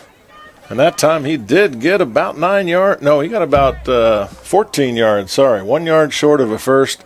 But that's going to end the second quarter with the score being Kansas Wesleyan 28, Tabor 13. And we are going to go into halftime with that score. And at this point, I'm going to wrap it up with that. And we'll probably, like I said, I'm being a little bit new at this. So if we have to come back at something else. But if you kind of remember, we've had a couple turnovers that have changed both sides.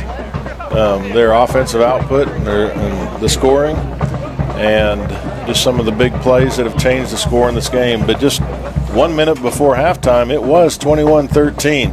And if you've been following the scores, Kansas Wesleyan has been scoring 40s to 70 points a game. So I'm hoping Tabor's defense will step it up a little bit the second half, and maybe we can keep it down and Tabor's offense can keep the ball moving, because they really did do a nice job of moving the ball. Just a couple of mistakes cost them probably scoring another touchdown or two in that first half. So as we go to halftime, this is Robert Rempel, and we will be back in just a few minutes. There's a new vibe in town. Experience it with our crazy fast internet speeds from our fiber-backed network. Whew, finally, a broadband connection that can keep up with you. Need a customized solution to power your business with phone, internet, or managed services? Say hello to Vive. We're here to simplify your life with technology that works. See how at vivebroadband.com. That's VYVE broadband.com. It's time to turn your Vive on.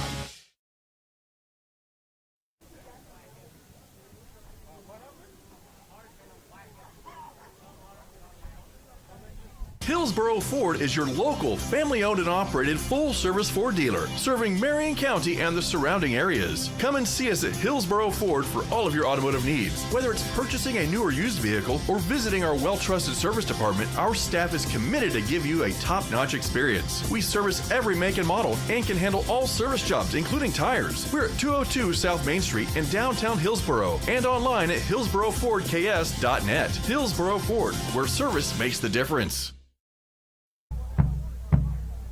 Sooner or later, you might need some extra storage space. When that day comes, Fleming's Mini Store All is ready and waiting. Fleming's Mini Store All has 5 locations and has been serving the Hillsboro and Marion area since 1990. They've got a variety of storage size options and can even handle boats and RVs. To learn more, just visit FlemingsMiniStoreAll.com or give them a call at 620-382-5550. Fleming's Mini Store All, the solution for your storage problems.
I never expected to attend college. Next year, I'll be the first in my family to graduate.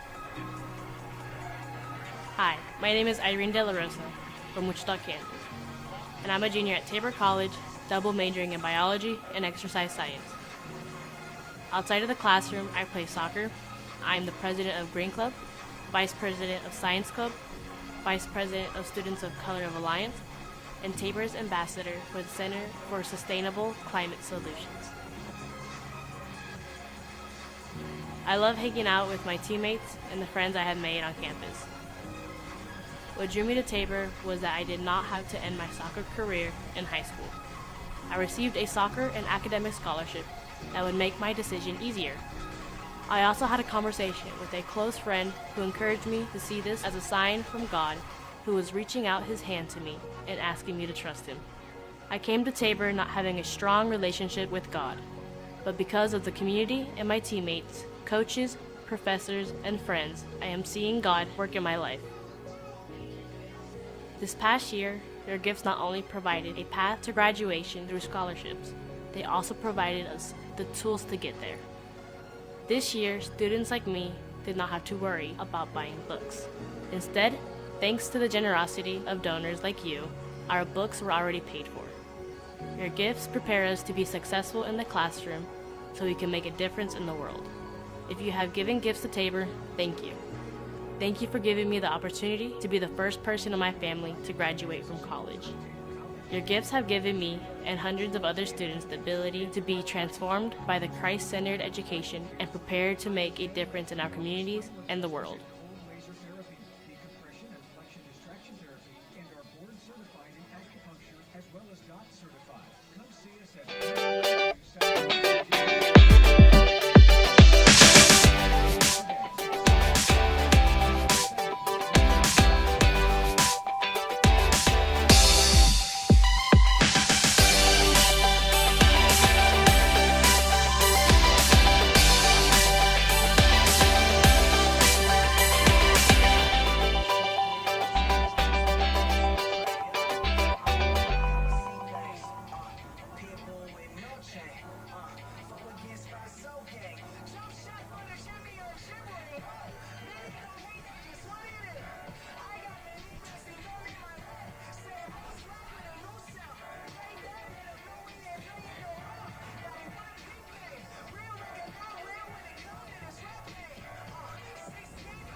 Welcome to Tabor College. We hope you're having a positive experience while we play some great music on game time. We ask that all fans remember that you are representing your institution by your actions. Let's be sure they are positive.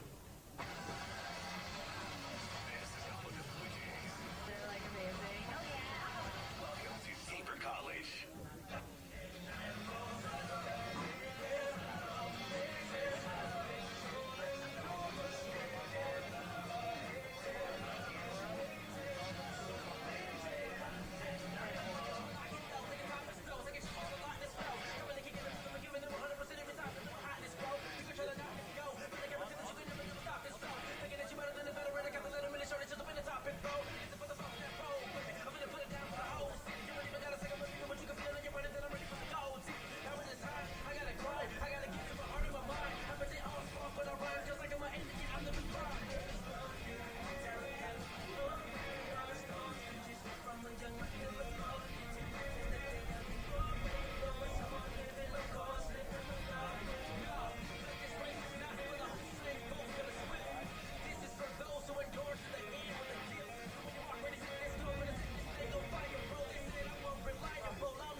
full-service Ford dealer, serving Marion County and the surrounding areas. Come and see us at Hillsborough Ford for all of your automotive needs. Whether it's purchasing a new or used vehicle or visiting our well-trusted service department, our staff is committed to give you a top-notch experience. We service every make and model and can handle all service jobs, including tires. We're at 202 South Main Street in downtown Hillsborough and online at hillsboroughfordks.net. Hillsborough Ford, where service makes the difference. Let's point of best times. Welcome to Tabor College.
Back here at Tabor, we're going to take a look at some of the highlights of that first half.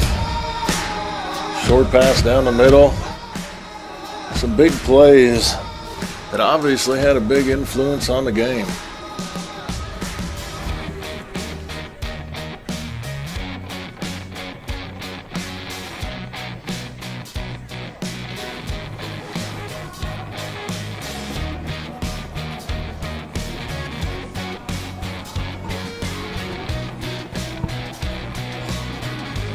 Here we are with another offensive, some of these sets here.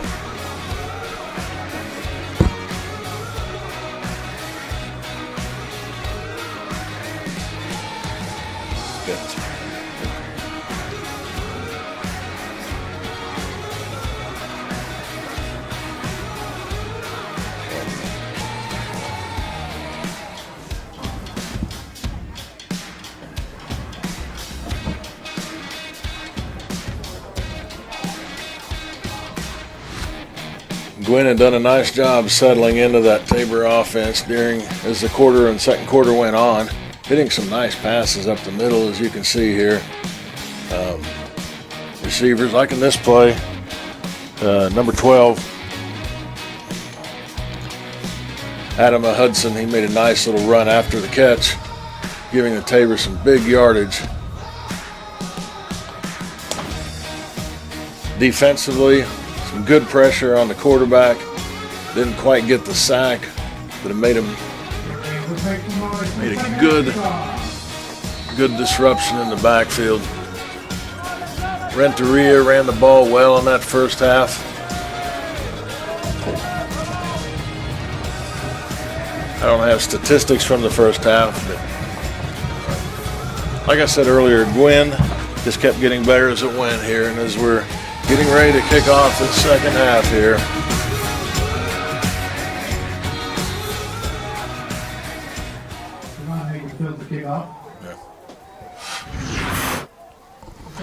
All right, and we're back here with this second half action here, and kickoff just happened.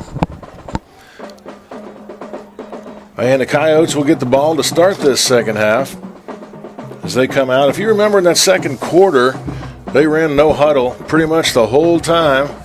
And I don't know, find out if they're going to do that again here, keeping the Blue Jay defense on the field most of the quarter. So 28-13 to start the second half for the Coyotes. And hopefully this will be a better half for the Blue Jays. Pass dropped off, went to Macon. He had a lot of action that first half too. Complete to that left side, gets about 9, so we'll have 2nd and 9 after brought down by a defensive back from the Blue Jays.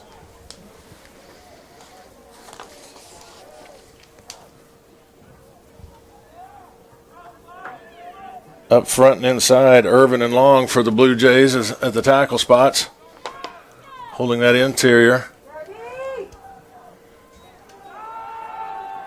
Coyotes look to run, but throw it to the outside.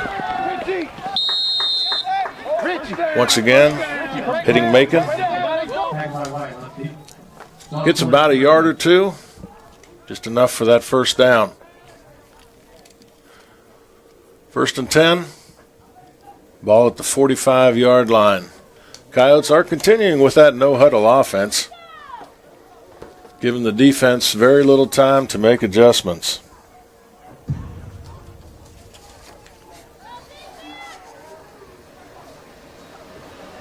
Looked once again throwing it out to Macon. That's 3 in a row for him. This time he picks up about 16, 17 yards for another Coyote first down at the 39-yard line.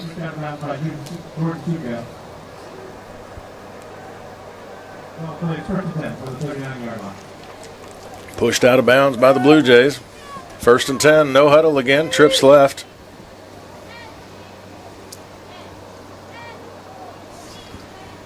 Folks and Goldhammer are the defensive ends starting off this half for the Blue Jays. And back in the gun, looking to pass again. This time over to Williams. Once again, a quick pass to the sideline.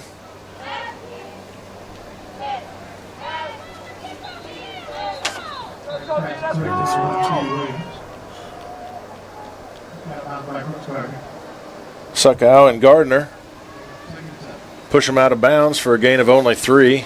We do have a Blue Jay down on the field.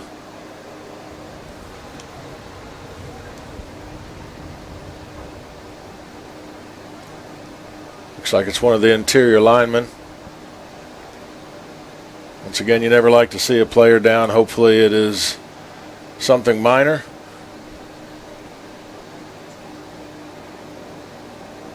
Looks like they're sitting him up at least. I think this might be Cedric Irvin.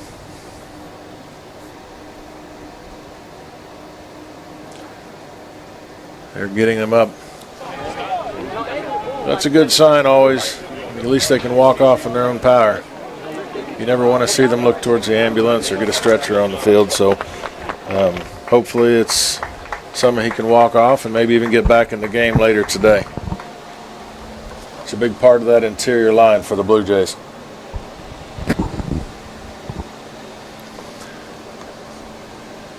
When we get going again here, it'll be 2nd and 7 for the Coyotes.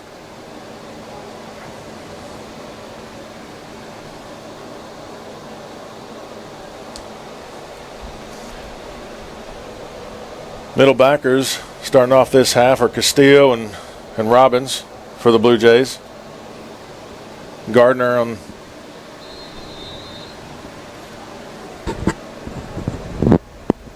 can tell Gardner is with his green and red gloves. I know right where he's at. Gardner is a local here, played at Hillsborough High School.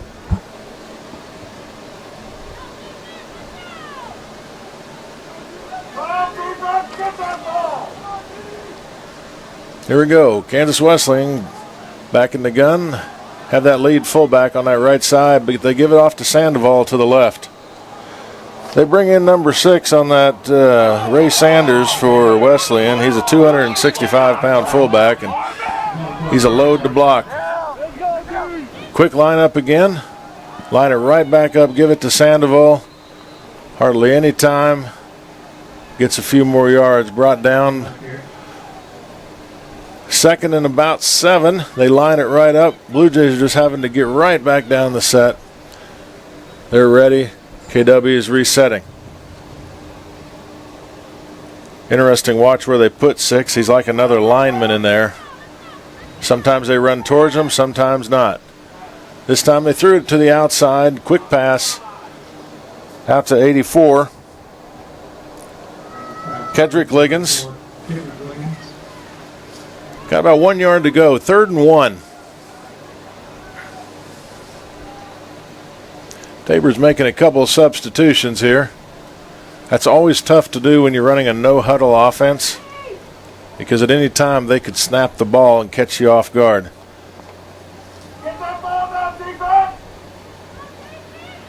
There you go, hand off to Sandoval again, right up the middle.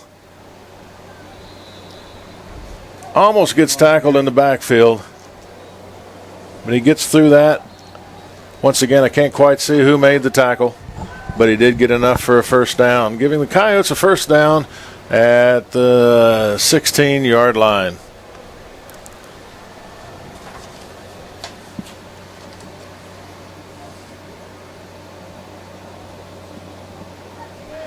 Once again, it's interesting to watch where they line up number 6 in the backfield, because sometimes they will follow him and sometimes they won't. But he'd be a load to follow. Another one. They give it to Sandoval again, and he is tackled by a plethora of Blue Jays.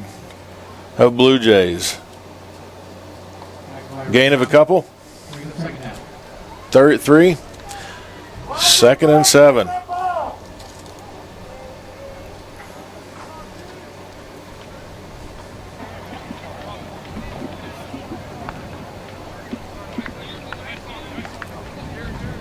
You know how you never want to see your defense on the field for a long time, but we're almost 5 minutes into the second half here, and the defense has been out here the whole time. Macon gets the ball on an end around and all the way to the edge here, and he gets about another 5. So it's 3rd and 1 now at the 12-yard line. So Wesleyan is threatening here again. 1 yard to go. Take another look at it here to the outside. They get to the edge. Good pursuit. As Lepke gets him out of bounds there at the end. Lepke's from Visalia, California, Redwood High School. Rollout for Randalls. Looks to throw the ball. He does in the middle. And it is again to Williams. Williams has had, I think, 3rd touchdown of the day here.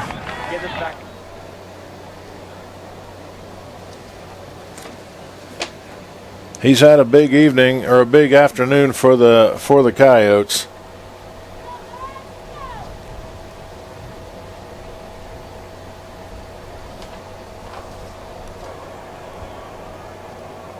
Maine is lined up to kick. The hold is down, and it's good hold and a good kick. Bringing the score up to Kansas Wesleyan 35, Tabor 13, and we'll take a short break from our sponsors. Think about how good it feels when people really get you. Like the friends who come over when a big game is on, the neighbors next door who always bring your favorite buffalo dip, your in-laws who know you need silence during the clutch plays, and everyone who knows about your special post-win fist bump. It's kind of like having a State Farm agent like Paul Brooks. Paul is here to get to know you and understand your life, so he can help make it easy for you to protect what's important. Get an agent that gets you and your fist bumps. Call State Farm agent Paul Brooks in Wichita at 316-721-8181. All right, we're back here at Joel Ween Stadium. 35-13, Kansas Wesleyan. Once again, if you don't know much about this Kansas Wesleyan team, they are a high-scoring offense. Last week, they beat the Bethel Threshers, who were ranked, I'm not sure if it was top 10 in the nation, but it was pretty close. So it is a team to be reckoned with. Kick it deep this time, and it was returned by number 20 from Tabor. Jacob File. Jacob is from McPherson down the road here, McPherson High School. He got out to about the 18-19, looks like the 19-yard line. Well, Tabor Blue Jays will have it at 1st and 10. And here they come again.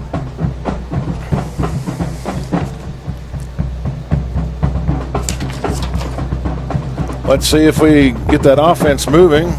Like I said, the offense moved the ball fairly decently that first half. There's a couple times we could have scored again, but we didn't. Motion, quick pass to the outside, a little miscommunication. No Net was looking deep. Gwynn was looking to the out. He was looking to the sideline. So no harm, no foul. 2nd down, 10 to go.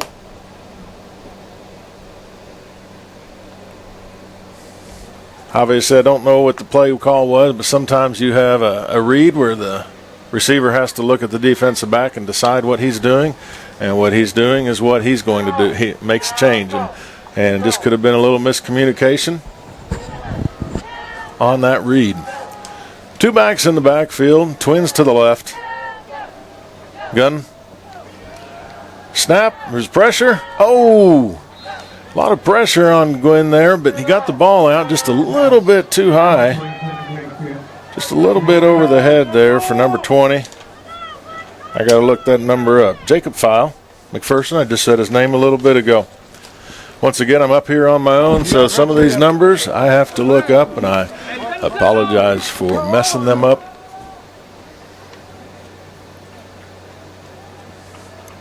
Here we go, 3rd down and 10. Single back, twins up, down, rush, he's hit. I don't know if they're going to count this as a fumble or a pass, but Gwynn was hit from the backside. He never saw it coming. I'm glad he got up, but he did not get up quickly. Looked like that cornerback came from that outside and just hit him. They did call it a fumble. It is Kansas Wesleyan ball. Or no, they did call it a forward pass or fumble. I think it was a fumble. I'm sorry on this one, but yeah, fumble. But offensive lineman got on it for Tabor, so it's 4th down and a punt. It's a low punt. Gets a little bit of a roll. Ends up being at the 49-yard line. It'll be Coyote ball at the 49-yard line. No, that was quite a hit from the backside by the Coyote defense. I don't have the number on that, but I'm just glad Gwynn got up. I hope he is okay. And that was quite, once again, quite a hit. We'll take a quick, we won't take a quick break right now as defense is already on the field. Here comes the Kansas Wesleyan offense. As it's 1st and 10 Coyotes. They're going trips left. Randall in the gun. We're in motion with Sandoval. Motion with Macon. Handoff to Sandoval. He gets to the outside after pushing the blocker down. He gets the edge, and he gets about 10, 12 yards for the 1st down. Pushed out of bounds by several Blue Jays.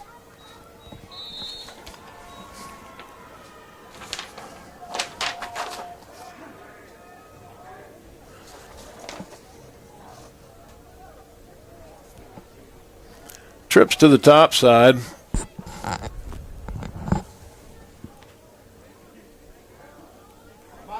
Randall gets the ball, hands it off to No, he does not hand it off. He runs right, gives it a little short pass to Macon.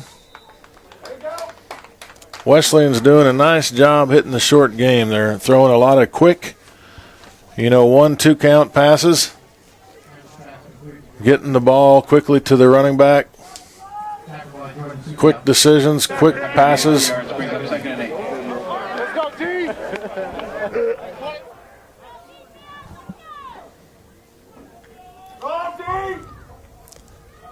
Single receiver, top and bottom in motion again with Macon. Handoff to Sandoval up the middle. Tackle again made by several Blue Jays. Looks like tackles made by Gardner.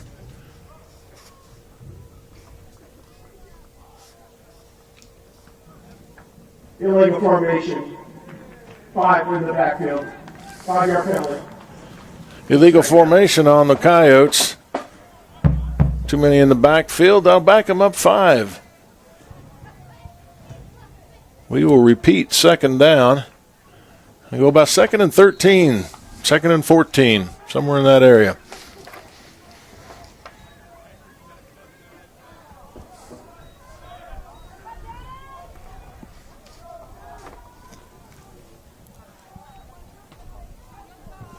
All right, Wesleyan lined up. Motion again. Off to Sandoval, off the right side. He gets about 7-8 yards before he's brought down by Castillo. And they're down on the ball quick. They're ready to go. Wesleyan really gets on the ball quick. Quick pass to the right side. Pass is complete to Williams. Tackled. I think it's by Lepke. It's 4th down and 3.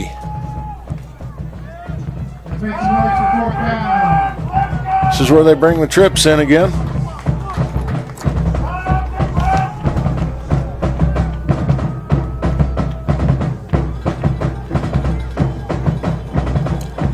Blue Jays show to blitz. Wesleyan's now adjusting what they're doing. We'll see if they call a timeout here. Play clock is down to 3, and they are going to call a timeout to discuss what they're going to do after Tabor showed that blitz. We're going to take a quick break from your sponsor with the score 35-13, Kansas Wesleyan. Create an estate plan that values what you value. The Biblical Estate Design Service from MB Foundation is a will planning service that brings your faith into the process of preparing a God-honoring estate plan. Many donors of Tabor College have used this service to create their plan and have chosen to leave a gift to the college, a gift that will have a lasting impact on future generations of Tabor students. Learn more at nbfoundation.com/Tabor and get started on your plan today. MB Foundation, giving meaning to money.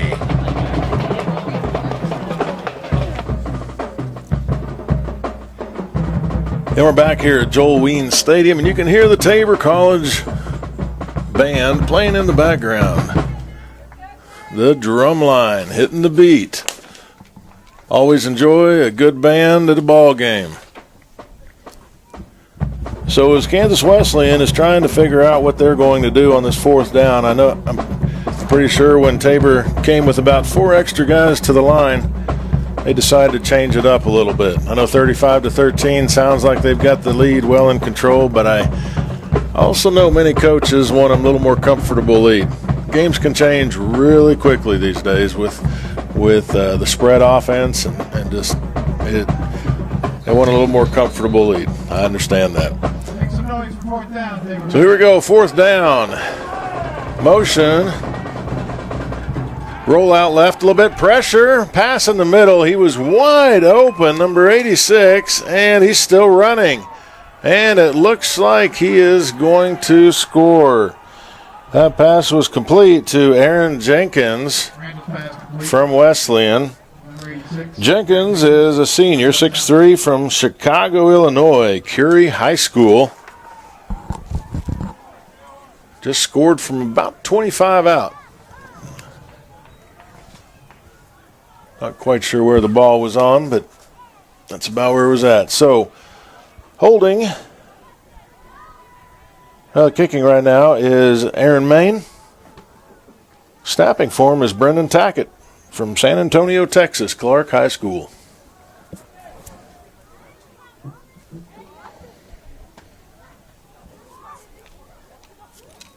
Snap is down. Kick. It's good. Kansas Wesleyan puts another 7 on the board with 42. Tabor 13. And we'll take another short break. Panzer Chiropractic Clinic is a supporter of Tabor College and proud to treat our Tabor students and athletes. Panzer Chiropractic Clinic offers affordable chiropractic care for the entire family. We offer spinal adjustments and cold laser therapy, decompression and flexion distraction therapy, and are board certified in acupuncture as well as DOT certified. Come see us at 122 South Main Street in Hillsboro or call Panzer Chiropractic Clinic for an appointment today at 620-947-3157.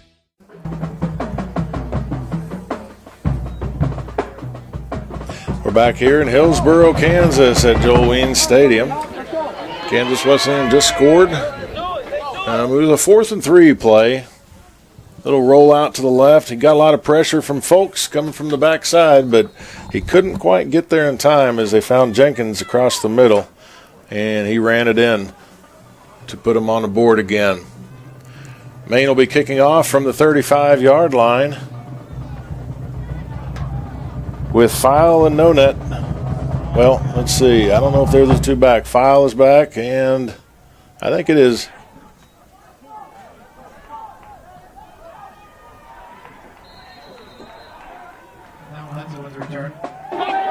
It's Hudson back deep. I apologize for that. I couldn't see the number from the side, but Hudson on the return. He gets it out to about the 26-yard line for the Blue Jays. Tabor College will start with the ball, 1st and 10 at the 26. Looks like Gwynn is coming back out. If you remember, last time he came off the field, he took that big hit from the backside. And I'm glad to see that he's back on the field again.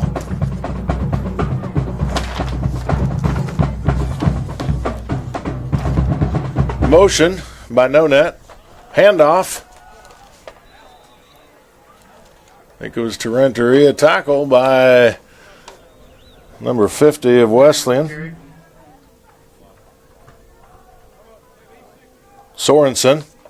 Tackle by Andrew Sorensen after a gain of a yard.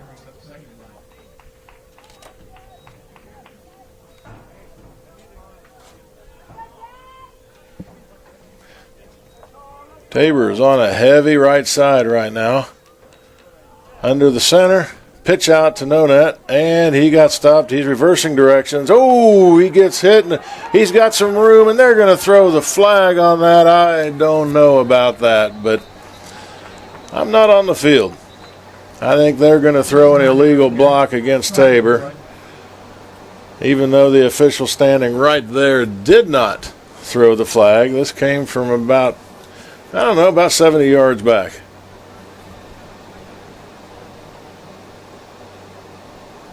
Let's wait to see what happens here.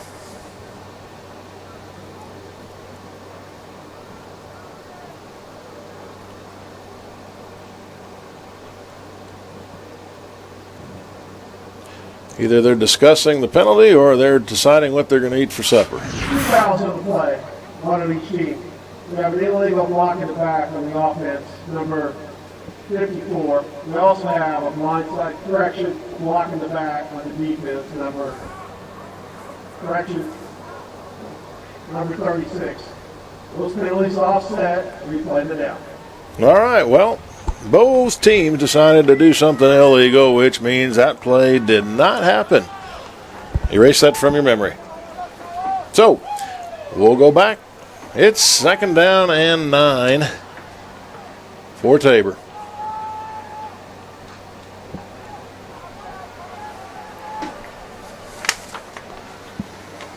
Here we go. We're back in the gun. Gwynn's back in the gun. Twins up top and on the bottom. Drops back. Quick pass to the left. Ooh, nice catch. And who was that? Number 11, Caleb Hoppus. Nice catch. Turns around. Kind of knocks over the Kansas Wesleyan defender. He still gets him. Makes the tackle, but gets a couple more yards out of that.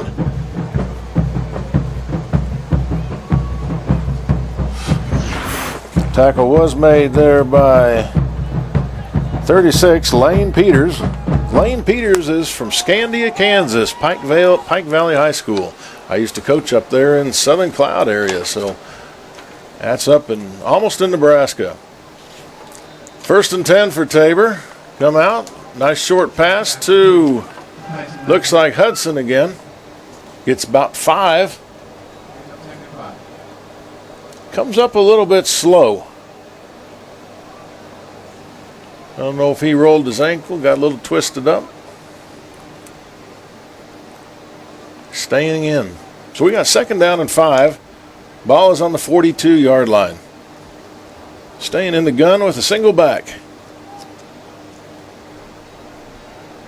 Quick step, drop back, pass to no net. It's a catch. Will they give him a 1st down? Oh, I think it was a little short on the yardage there. They're making it 3rd and 1 instead of a 1st down. By the way, Tyson Nonet is from Beaumont, Texas. He played at Kelly Catholic High School down there.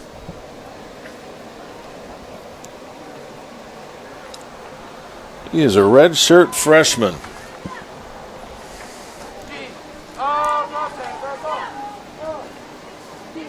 Here we go, 3rd and 1. We're still in the gun. Uh-oh. No. That's not good. Too many people moving at the same time. That's not a good thing. All 11 said at the same time it's a false start in the offense. 5-yard penalty, 3rd down. Don't think coach is going to be very happy about that one. So now instead of 3rd and 1, we've got 3rd and 6.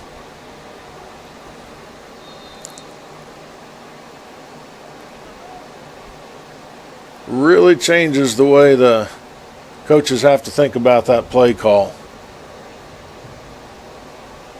They have all their situations on their sheets, and they different plays for every down and distance and situation. Here we're in the gun, trips right. Quick look, a lot of pressure. A lot of pressure came on him that time. And the pass was short. It looks like we're going to have 4th down, and here comes the punting unit.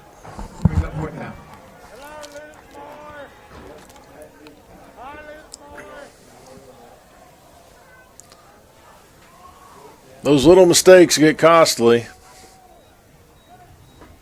when you go from a 3rd and 1 to a 3rd and 6. Changes the whole play calling.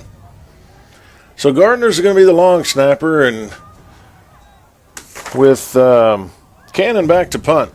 Punt's off, a little bit low, but it gets a bounce. All the way down about the 25, 26-yard line.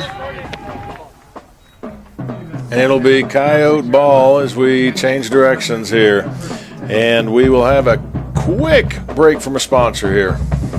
Since 1962, the Eitzen Agency has specialized in insurance for churches, colleges, and faith-based ministries. As an independent insurance agency representing Brotherhood Mutual and other fine companies, they can find the right policy for you at the best price. For more information, call the Eitzen Agency at 800-375-2553 or go online to EitzenAgency.com. That's EITZEN agency.com. The Eitzen Agency, proudly supporting Tabor College athletics for 3 generations. All right, we're back here with Coyote ball. Randall's back in the gun, hands it off to Sandoval right up the middle. Looks like our tackle's by a plethora of Blue Jays, but number 56 is on top there. Cole Long from Mulvane High School here in Kansas. Quick set again for Kansas Wesleyan, giving it to Sandoval again. The Blue Jays really have to work to get set. Wesleyan is really wanting to get up quickly, and now we've got a little scuffle in a pile here. And we've got a flag down. I don't know where or what this is going to happen. What's going to be called in this? Wesleyan really pushes hard to get down and get on the ball and see if they can catch the opponent not ready on defense. After play, correction, unnecessary roughness, number 10, offense.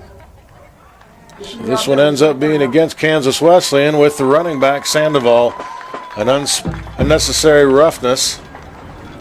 You don't see that on the running back very often, but I'll also say sometimes in that when the when they get tackled, sometimes they get hit in ways they don't like, and they do retaliate. So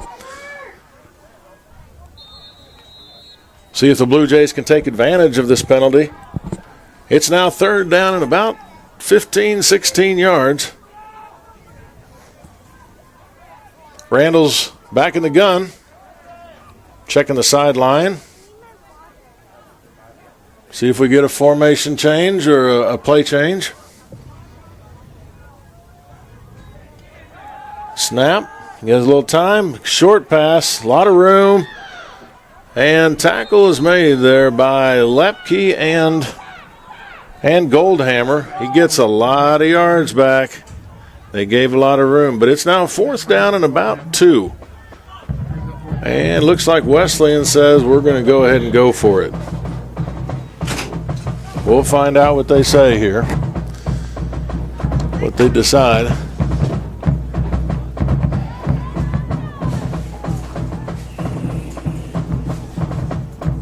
And they might just be letting this play clock run out to call a timeout again. They've done that before, but we're at 8 seconds on the play clock, and 6, 5, and it looks like they're going to let it go down to call a timeout and decide what they're going to do.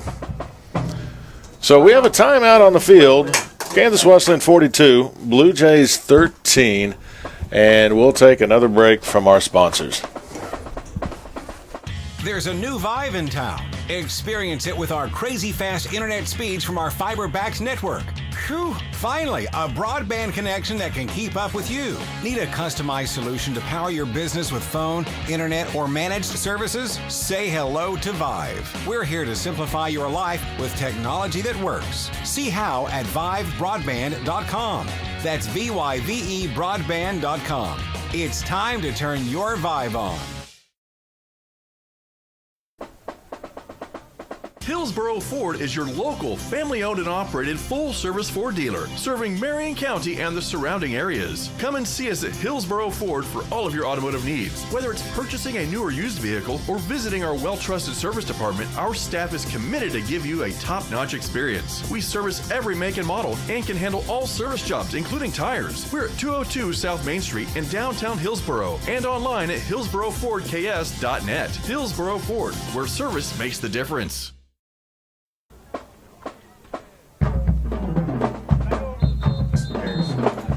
And we're back here at Hillsboro, Kansas, at Joel Ween Stadium. Almost at the end of the 3rd quarter. 1 minute and 25 seconds left. We got 4th down and 2 for the Coyotes on the Tabor side of the field here, and they are going to go for it. After a 3rd and about 16, they get almost all of that back, and now they're going to... They've been moving the ball pretty efficiently. Roll out to the right. Short pass, and almost made the tackle. It was a short pass and completion. He completes it. Makes the catch. Dives for the 1st down. Lang almost makes the tackle, but he has enough yardage to get the 1st. So Coyotes get a 1st down. Trips left. They're in the gun. And we have a flag. And false start, number 1, offense, 5-yard penalty. False start on Kansas Wesleyan's wide receiver. I know as a coach, that's one of the things they really don't like to ever see is a wide receiver getting a false start. They are out there. They have the chance to look inside. But it happens. Trips left. In the gun, he drops back. He looks for receiver. Oh, it's intercepted. Tipped by Jenkins. That's why they do the Oski drill in practice, but tipped by Jenkins, and then 13, Lepke comes up with the interceptions. One interception. Once again, Lepke is from Redwood High School in Visalia, California. So the Blue Jays get a big break here at the end of the 3rd quarter. Here's a replay of that. You can see that was a nice spiral right through his hands. Wait for the Blue Jays to be ready for it. Get the ball. Good sportsmanship there at the end of it. See if the Blue Jays can do something with it now. In the shotgun motion. Handoff to Javon. But the whistle blew. We have a false start. So first down for the Blue Jays at the 49-yard line. But we get a false start. And we'll have to start at the 46 of the other side of the field.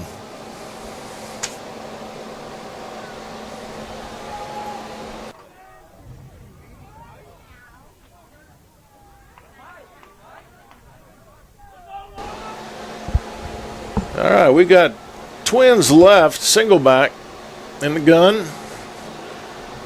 Drop back, low pressure, pass up the middle, caught. Caught by Usher. Tackled by several of the Wesleyan. I didn't pick up on who it was. Several of their defensive back. We get those 5 back plus an extra 5. So we've got second down and 5. As we've got about 10 seconds left in the quarter, I'm not sure if we'll get this play off or not. We'll see.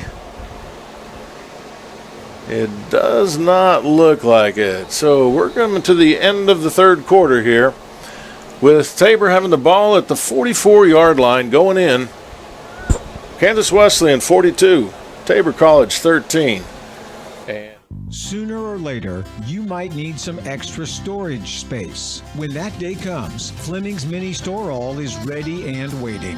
Fleming's Mini Store All has 5 locations and has been serving the Hillsborough and Marion area since 1990. They've got a variety of storage size options and can even handle boats and RVs. To learn more, just visit FlemingsMiniStoreAll.com or give them a call at 620-382-5550. Fleming's Mini Store All, the solution for your storage problems.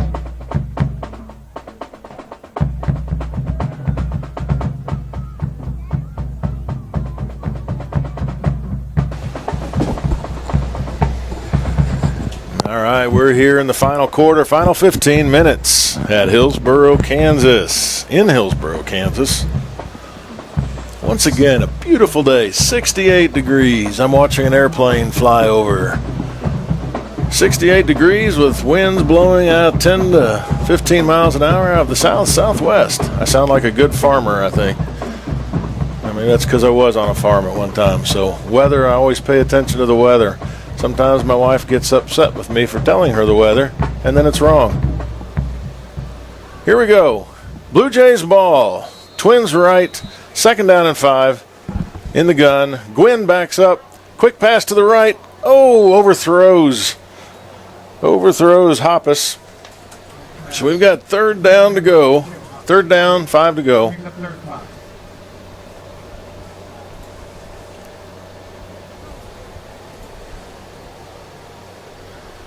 Tabor makes a couple substitutions. Sure be nice to get a first down here as they huddle up and discuss this.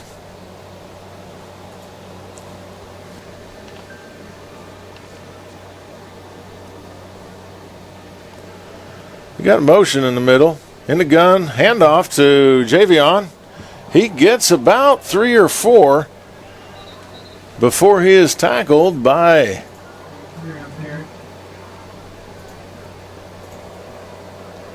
a lot of Coyotes.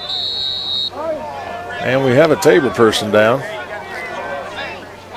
It's going to be 4th and 1 for the Blue Jays. Oh, he's up. It's one of the linemen.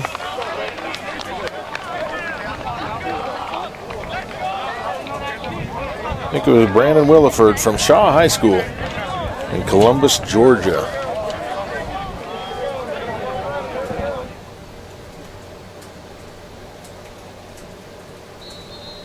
All right, so almost looks like there's a timeout on the field, but there's not. They just came to the sideline to call the play, and here we go.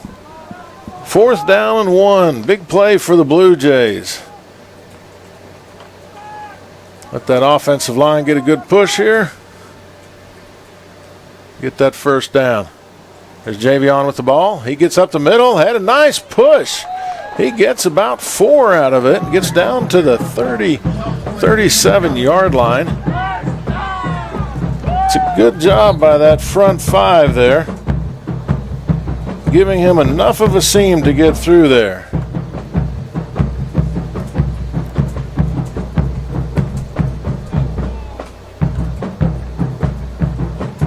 I know some of their numbers have changed throughout the day, but I always say appreciate the offensive line for the work they do. I think they have some of the hardest battles down there.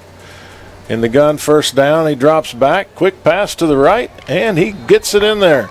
They give him the catch. That was a low throw, but I was trying to say number 81, Desmond Deason, pulls that ball in. Enough for another Blue Jay first down on the 26-yard line.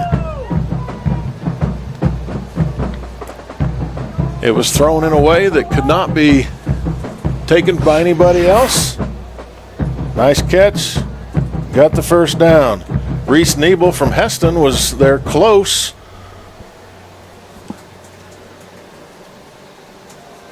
Gwynn back, throws the ball the outside. Just a little out of the reach of Hoppus. I mentioned Reese Nebel the last play. He freshman from Heston. He's Heston's one of the local opponents when you think of Hillsborough High School, also Heston. So he's familiar with playing on this field from the past 4 years. So like I said earlier, it's good to see local talent playing around here and starting on a local team. Trips right. Quinn, quick pass, dropped up middle. Pass is intended.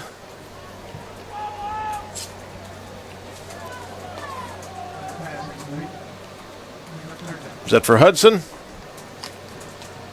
Couldn't quite pick up the number. But pass was short and up the middle. A little bit behind, but could have been caught. Third down and 10. Ball on the 26.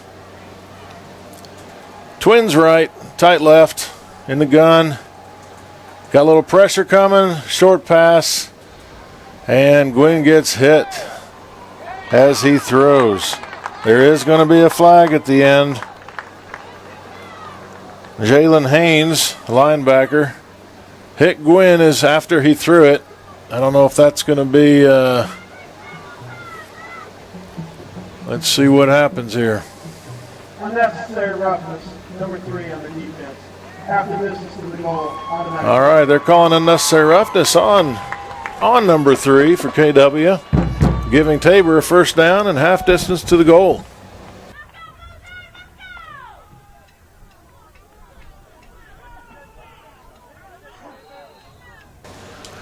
So big break there for the Blue Jays. Gwynn has avoided most of the contact today, but he's taken some big hits as well. Hands it off to Javion. Oh, nice spin move in the middle. He kept going. And finally, there was a whole pack of coyotes there. 28, 48. Javion made some knife moves to get a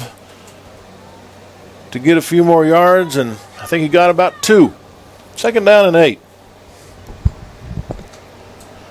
Javion's from Sulphur, Louisiana, Sulphur High School.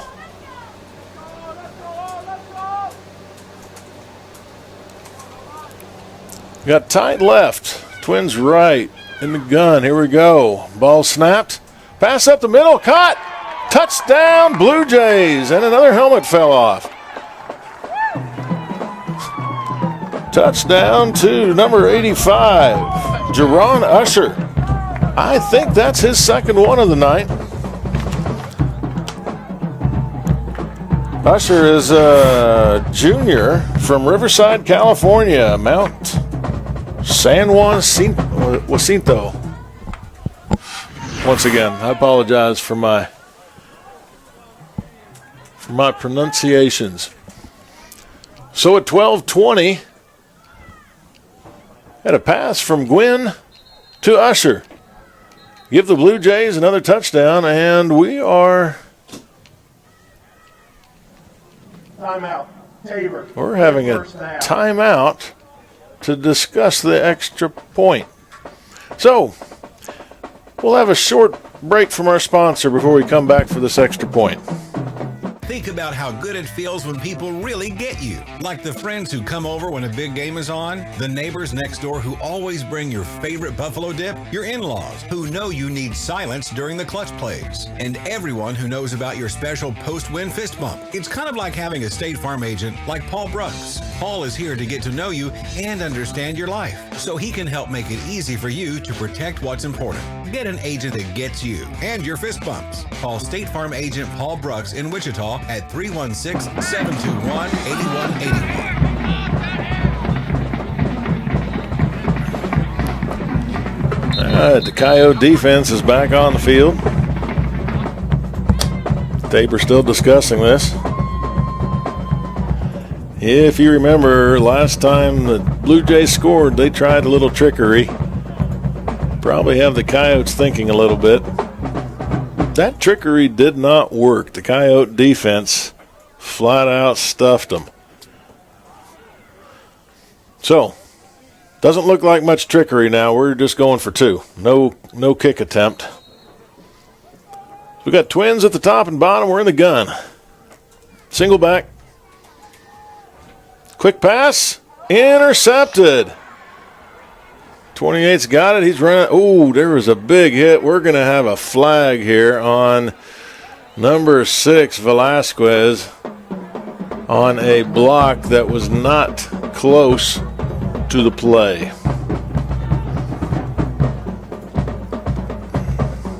Maybe. Honestly, I don't know if that means a replay or if that just. Blindside block, number 6 on the return team. That penalty will be enforced on the kickoff. On the kickoff, yeah. So we will just have a shorter kickoff here. You can see that play. Here he comes in this. 12:20 remaining in the fourth quarter. Your score is Kansas Wesleyan 42, Tabor College 19. All right, so here we go. 42, Kansas Wesleyan, 19, Tabor. As we have 12:20 left in the fourth quarter. It was good to get that score as Wesleyan comes back onto the field here. Getting ready to receive the ball. Just a quick announcement here. All KCAC institutions have submitted their COVID-19 guidelines to the conference office. If you want to know if schools allow visitors, if you need a ticket, or any other information, go to kcacsports.com.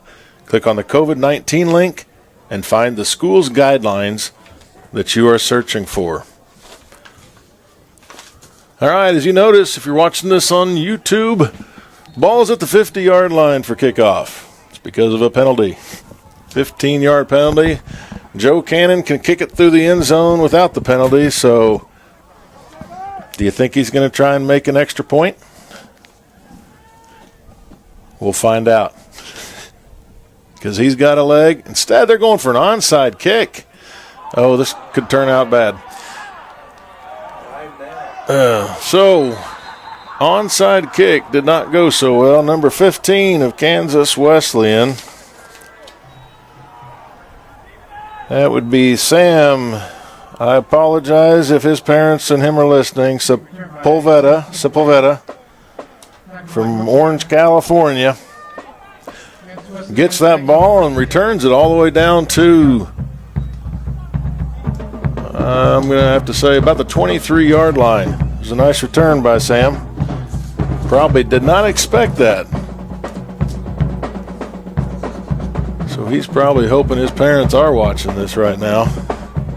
He can talk about that kickoff return. A little unexpected for Tabor there, so now we need the defense to step it up and make a big stop. Ball handed off to Sandoval. Sandoval has had a lot of carries today. He's been kept busy. Off to the right side, gets about 4 yards, maybe 5.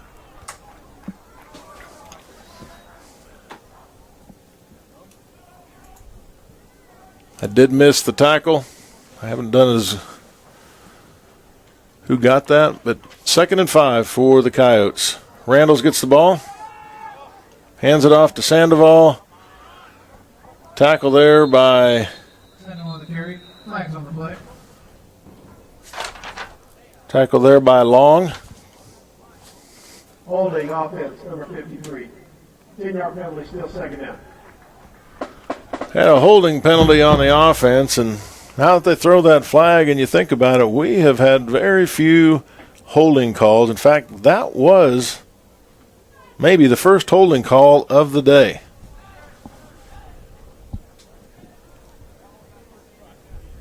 And I'm sure you know this too, that no one holds in football, do they?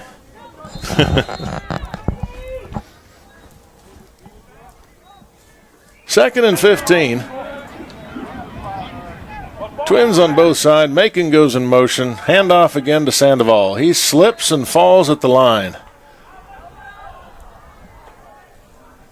Sandoval on the carry. Not for no gain. So it's going to be either a loss or no gain. 3rd and 15 still. This will be a big down for the Blue Jays. If they could get a stop here.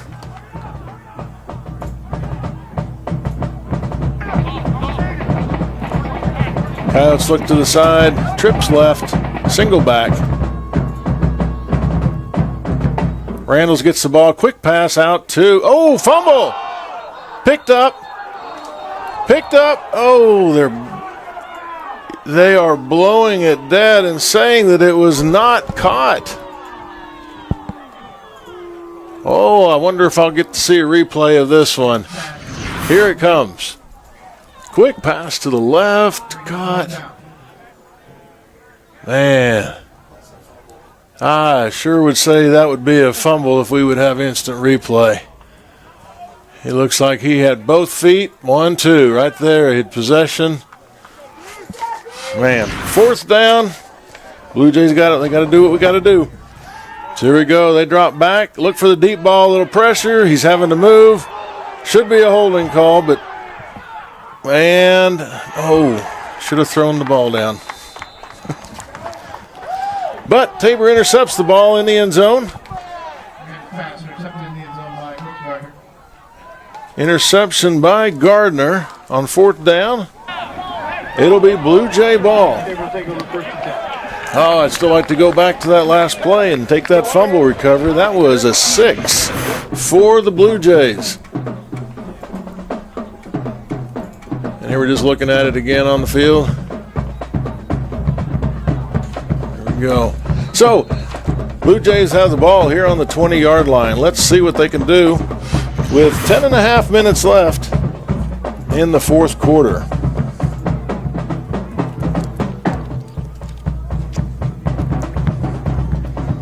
Handed off to Javion. Leaps over the pile. Has a little opening. Gets about 12, 13 yards. Nice run.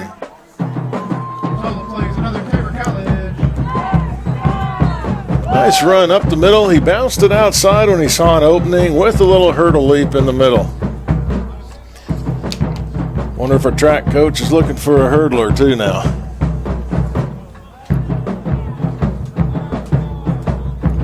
First down and 10. Ball at the 32-yard line. 31, 32. Trips right. Motion. Drops back. Quick pass to the outside. Gets it out to Hoppus. Gets hit. Drove back a little, but keeps his feet. Still gets about 4 yards.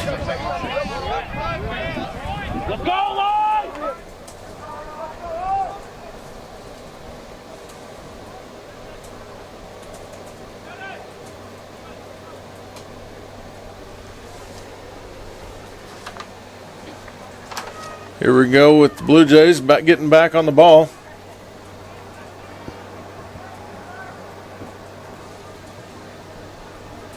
Shotgun formation, twin backs, 2 backs. A lot of pressure, but he gets the ball away. Gives it off to Javion Creary.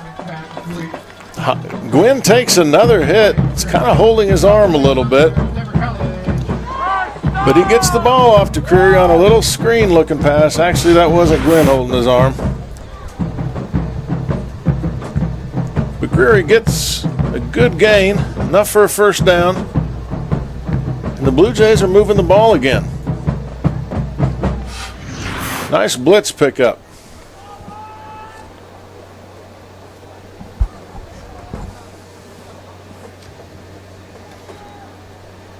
Fake handoff to Creary. Short pass. I think that's to Anderson. He gets about 11. Tackle there by Velasquez, and there was someone else in there from the Coyotes.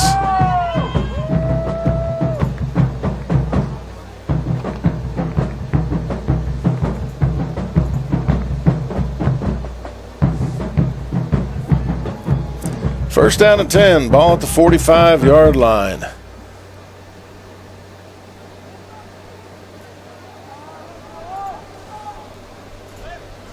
Drop back, pass, short quick pass out to the right. Out to Desmond Deason. He's from Troop, Texas.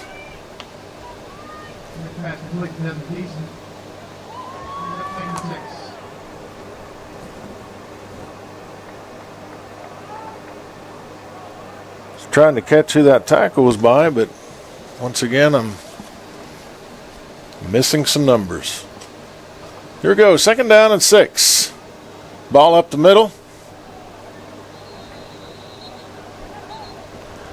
There's not going to be much gain here. Handed off to number 20, Jacob File.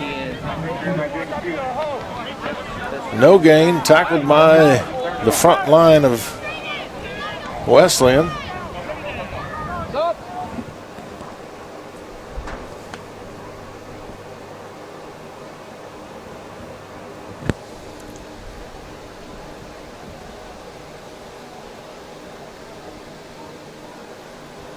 Trips left for the Blue Jays.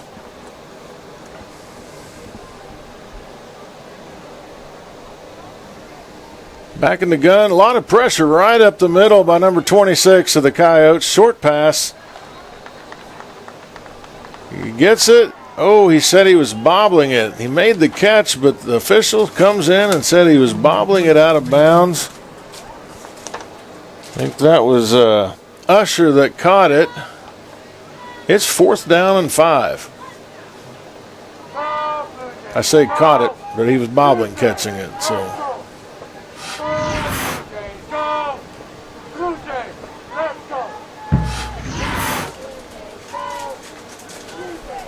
Well, here we go. Fourth down, another big down for the Blue Jays.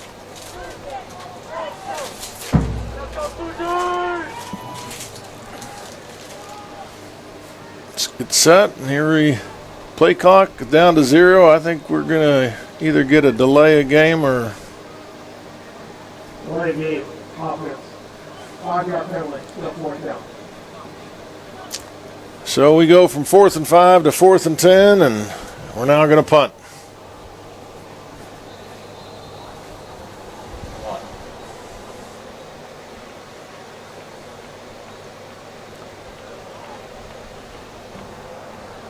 Gardner in the snap with Cannon in the kick.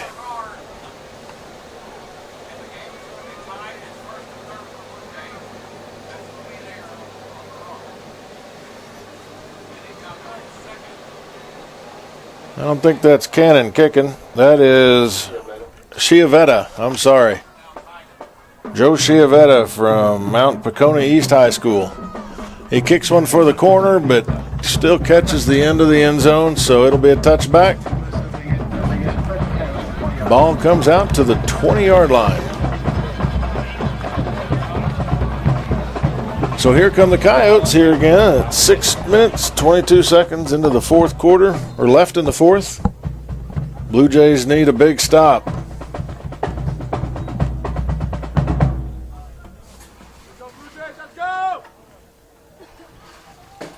Kind of like that Coyote defense The Wesleyan offensive line is made up of sophomores and or mostly juniors, and a sophomore, so they're pretty experienced. Oh! Robbins had a nice tip, almost picked it off there right in the middle. Nice play by Riggs Robin. You can see this on a replay. He jumps up and gets a tip and just can't quite get back down. And enough time to move over to make that interception. 2nd and 10 here with trips left. Handoff, nope. Quick pass off to Macon. Taken out of bounds by Lepke. Pass complete to number 2, Javon Macon. Gets about 5. By Wyatt Lepke. Brings up 3rd and 5.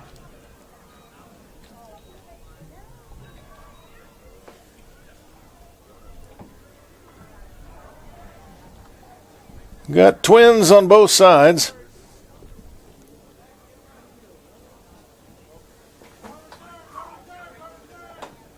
Coyotes looking to the sideline for some advice. They got their advice, and they're ready to go. Randles drops back. Quick pass, right? Ooh, he juggles, and there's a flag thrown. I do not know what this is for. But Aaron Jenkins catches it right on the turf. I think they're going to count it as a catch if that flag doesn't negate it. Pass complete to number 86, Aaron Jenkins. Looks like it might be against the Blue Jays. Pass interference defense, number 26, penalties decline. Resulting plays first down. All right, that was against pass interference against the Blue Jays. They're going to decline it. So 1st and 10 for the Coyotes. Either way, that was a good focus by Jenkins to hang on to that ball. And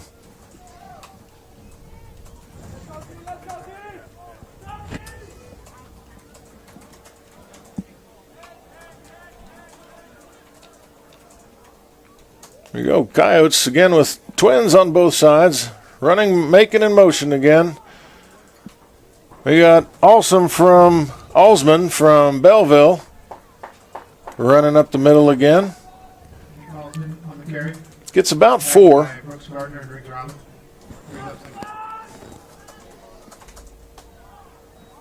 Gardner on the tackle up the middle.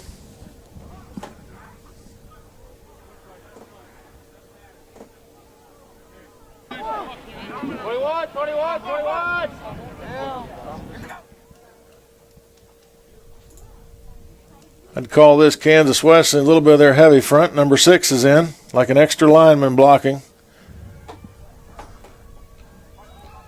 They're going to pass it, rolling out. Pressure from the backside. Pass deep to Macon. Catches. Lepke makes the tackle, but not before. Pass complete. Javon Macon. About a 60-yard pass. That's not an exact number, but it's pretty close. They've been throwing short passes, and they let one fly now.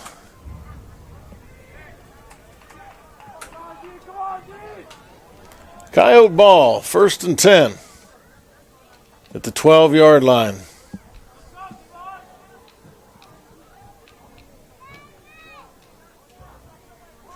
Motion action.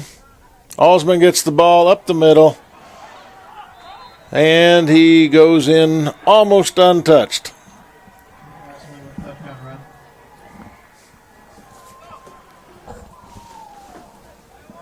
So the sophomore from Republic County High School gets touchdown today. Coming off that right side. Bounces out. And now for the kick. Aaron Main. Hold is good. And it's up and good. Bringing the Kansas Wesleyan score to 49. So with 3 minutes, 36 seconds left in the game, Kansas Wesleyan 49, Tabor 19. We'll take a break for our sponsors. estate plan that values what you value. The Biblical Estate Design Service from MB Foundation is a will planning service that brings your faith into the process of preparing a God-honoring estate plan. Many donors of Tabor College have used this service to create their plan and have chosen to leave a gift to the college, a gift that will have a lasting impact on future generations of Tabor students. Learn more at mbfoundation.com/Tabor and get started on your plan today. MB Foundation, giving meaning to money.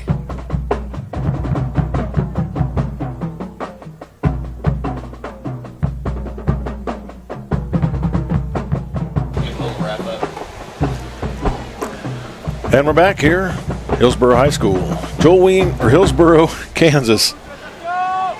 Joel Ween Stadium. I say Hillsboro High School. This stadium is shared with the local high school, and so it is. Sometimes that gets mixed up.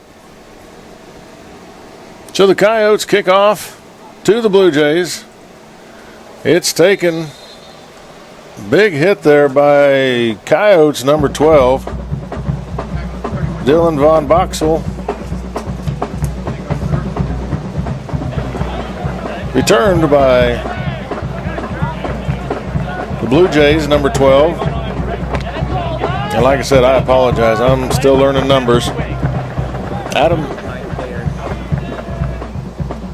Hudson, I think that's. I'm a little bit behind. I'm turning sheets of paper and turning them the wrong way. Yeah, the Hudson returned the ball, and 12 returned it, and 12 took him down.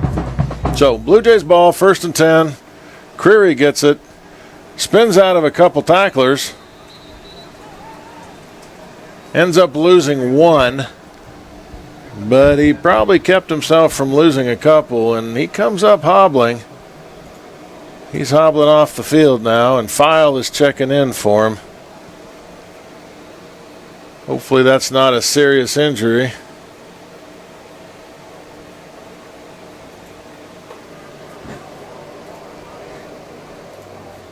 Twins left, Twins right.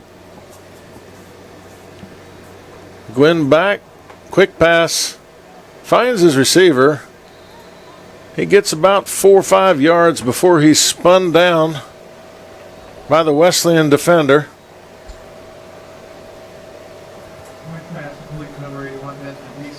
So we've got 3rd and about 6 for the Blue Jays, with the clock ticking. Time to about 2:20.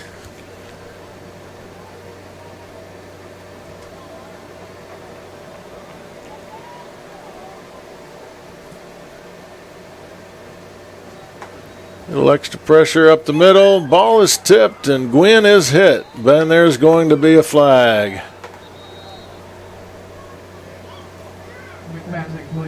So this will most likely be against Kansas Wesleyan, unsportsmanlike, or roughing the passer, whatever you want to call it.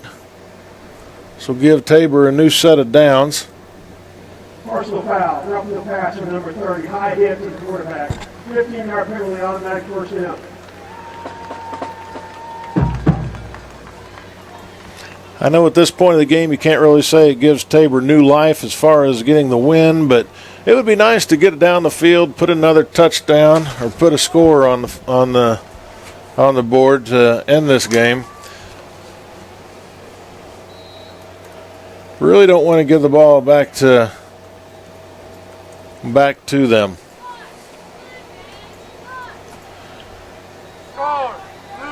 First and 10. Ball handed off to File. I think Booher is in now for a quarterback. Have to see here. Or is it still Gwynn?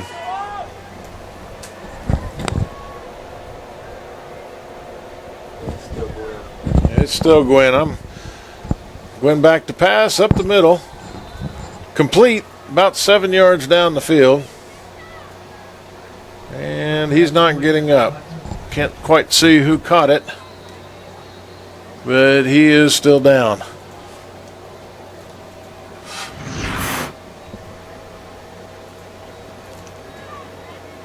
caught by Hudson. Hudson's been roughed up a little bit today. I've seen him limping off a couple times, so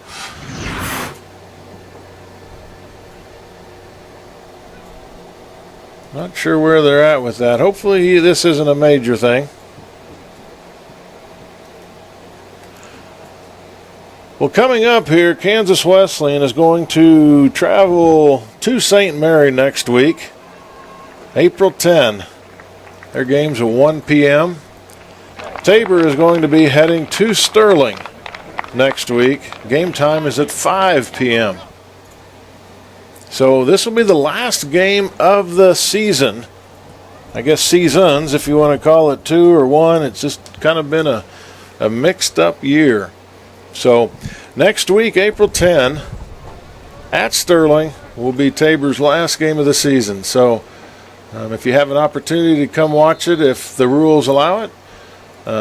If not, catch it live on video. Gwynn back to pass, gets it knocked down by 59 of Kansas Wesleyan. That is Scott Sanchez. It's 4th down and about 3 for Tabor, and the punting unit comes on.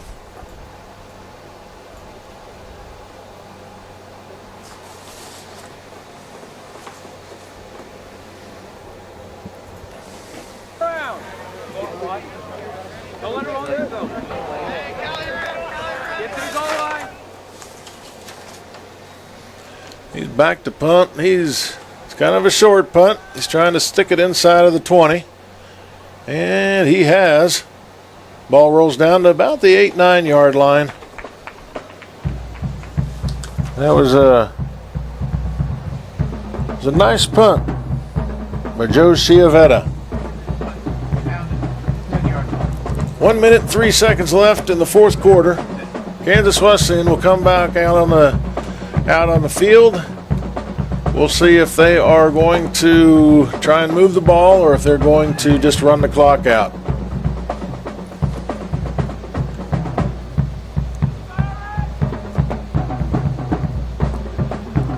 Tabor's defense lines up. I hope they don't do anything. Either team right now does anything stupid. This is sometimes when those happen. But Kansas Wesleyan has lined up in their victory formation. And funny, they do fumble the first snap, but they do get on it real quick. It's exactly what you don't want to happen, is do something like that. Clock is running.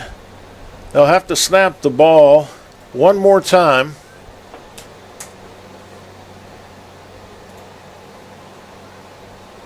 To end the game. So they're going to wait here till clock probably at least hits 30 seconds to snap it.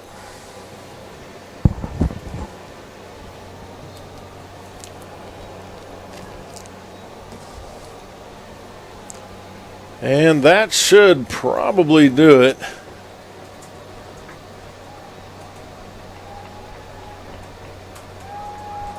For this game as it's winding up.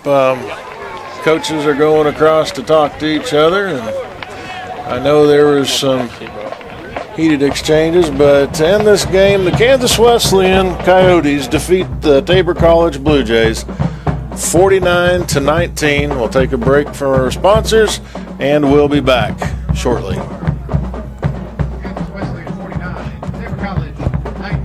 Panzer Chiropractic Clinic is a supporter of Tabor College and proud to treat our Tabor students and athletes. Panzer Chiropractic Clinic offers affordable chiropractic care for the entire family. We offer spinal adjustments and cold laser therapy, decompression and flexion distraction therapy, and are board certified in acupuncture as well as DOT certified. Come see us at 122 South Main Street in Hillsboro or call Panzer Chiropractic Clinic for an appointment today at 620-947-3157.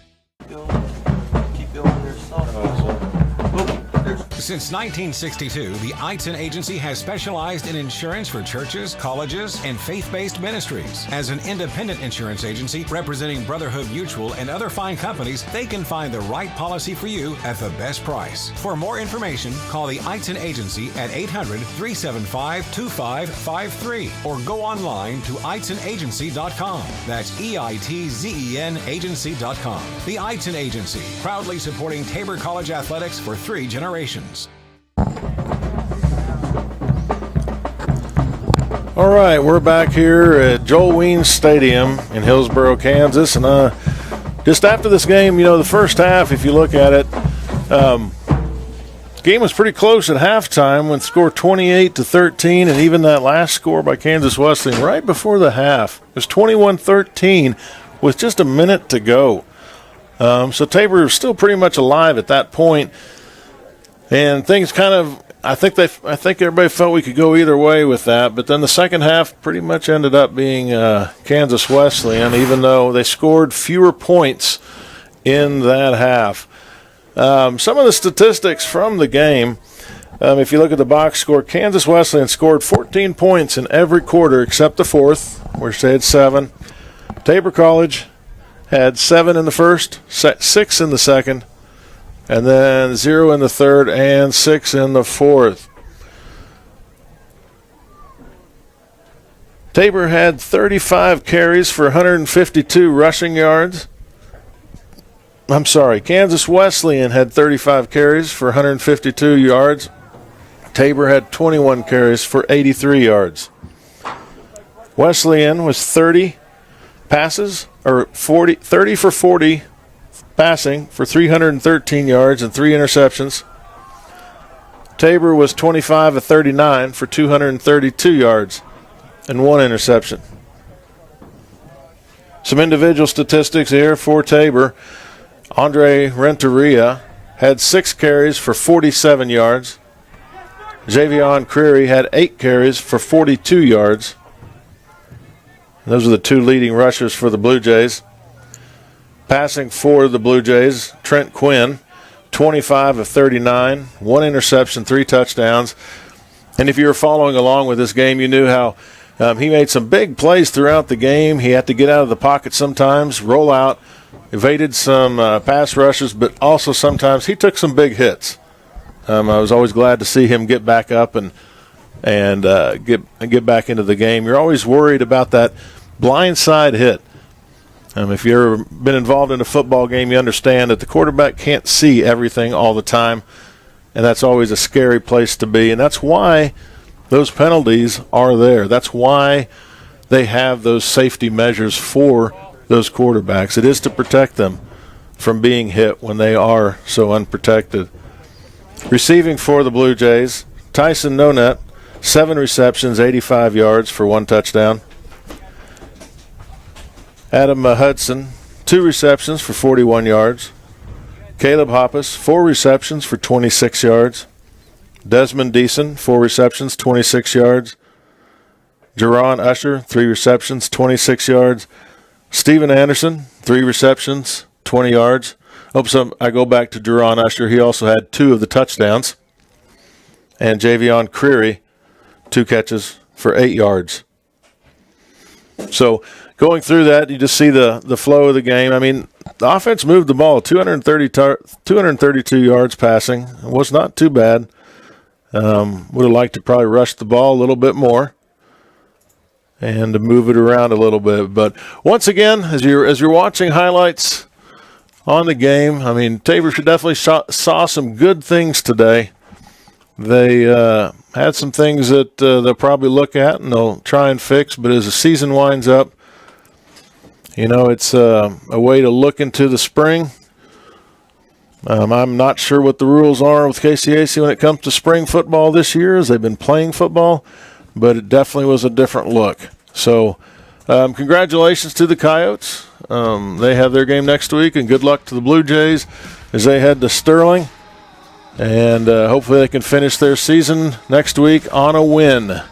So for Blue Jays video, this is Robert Rempel.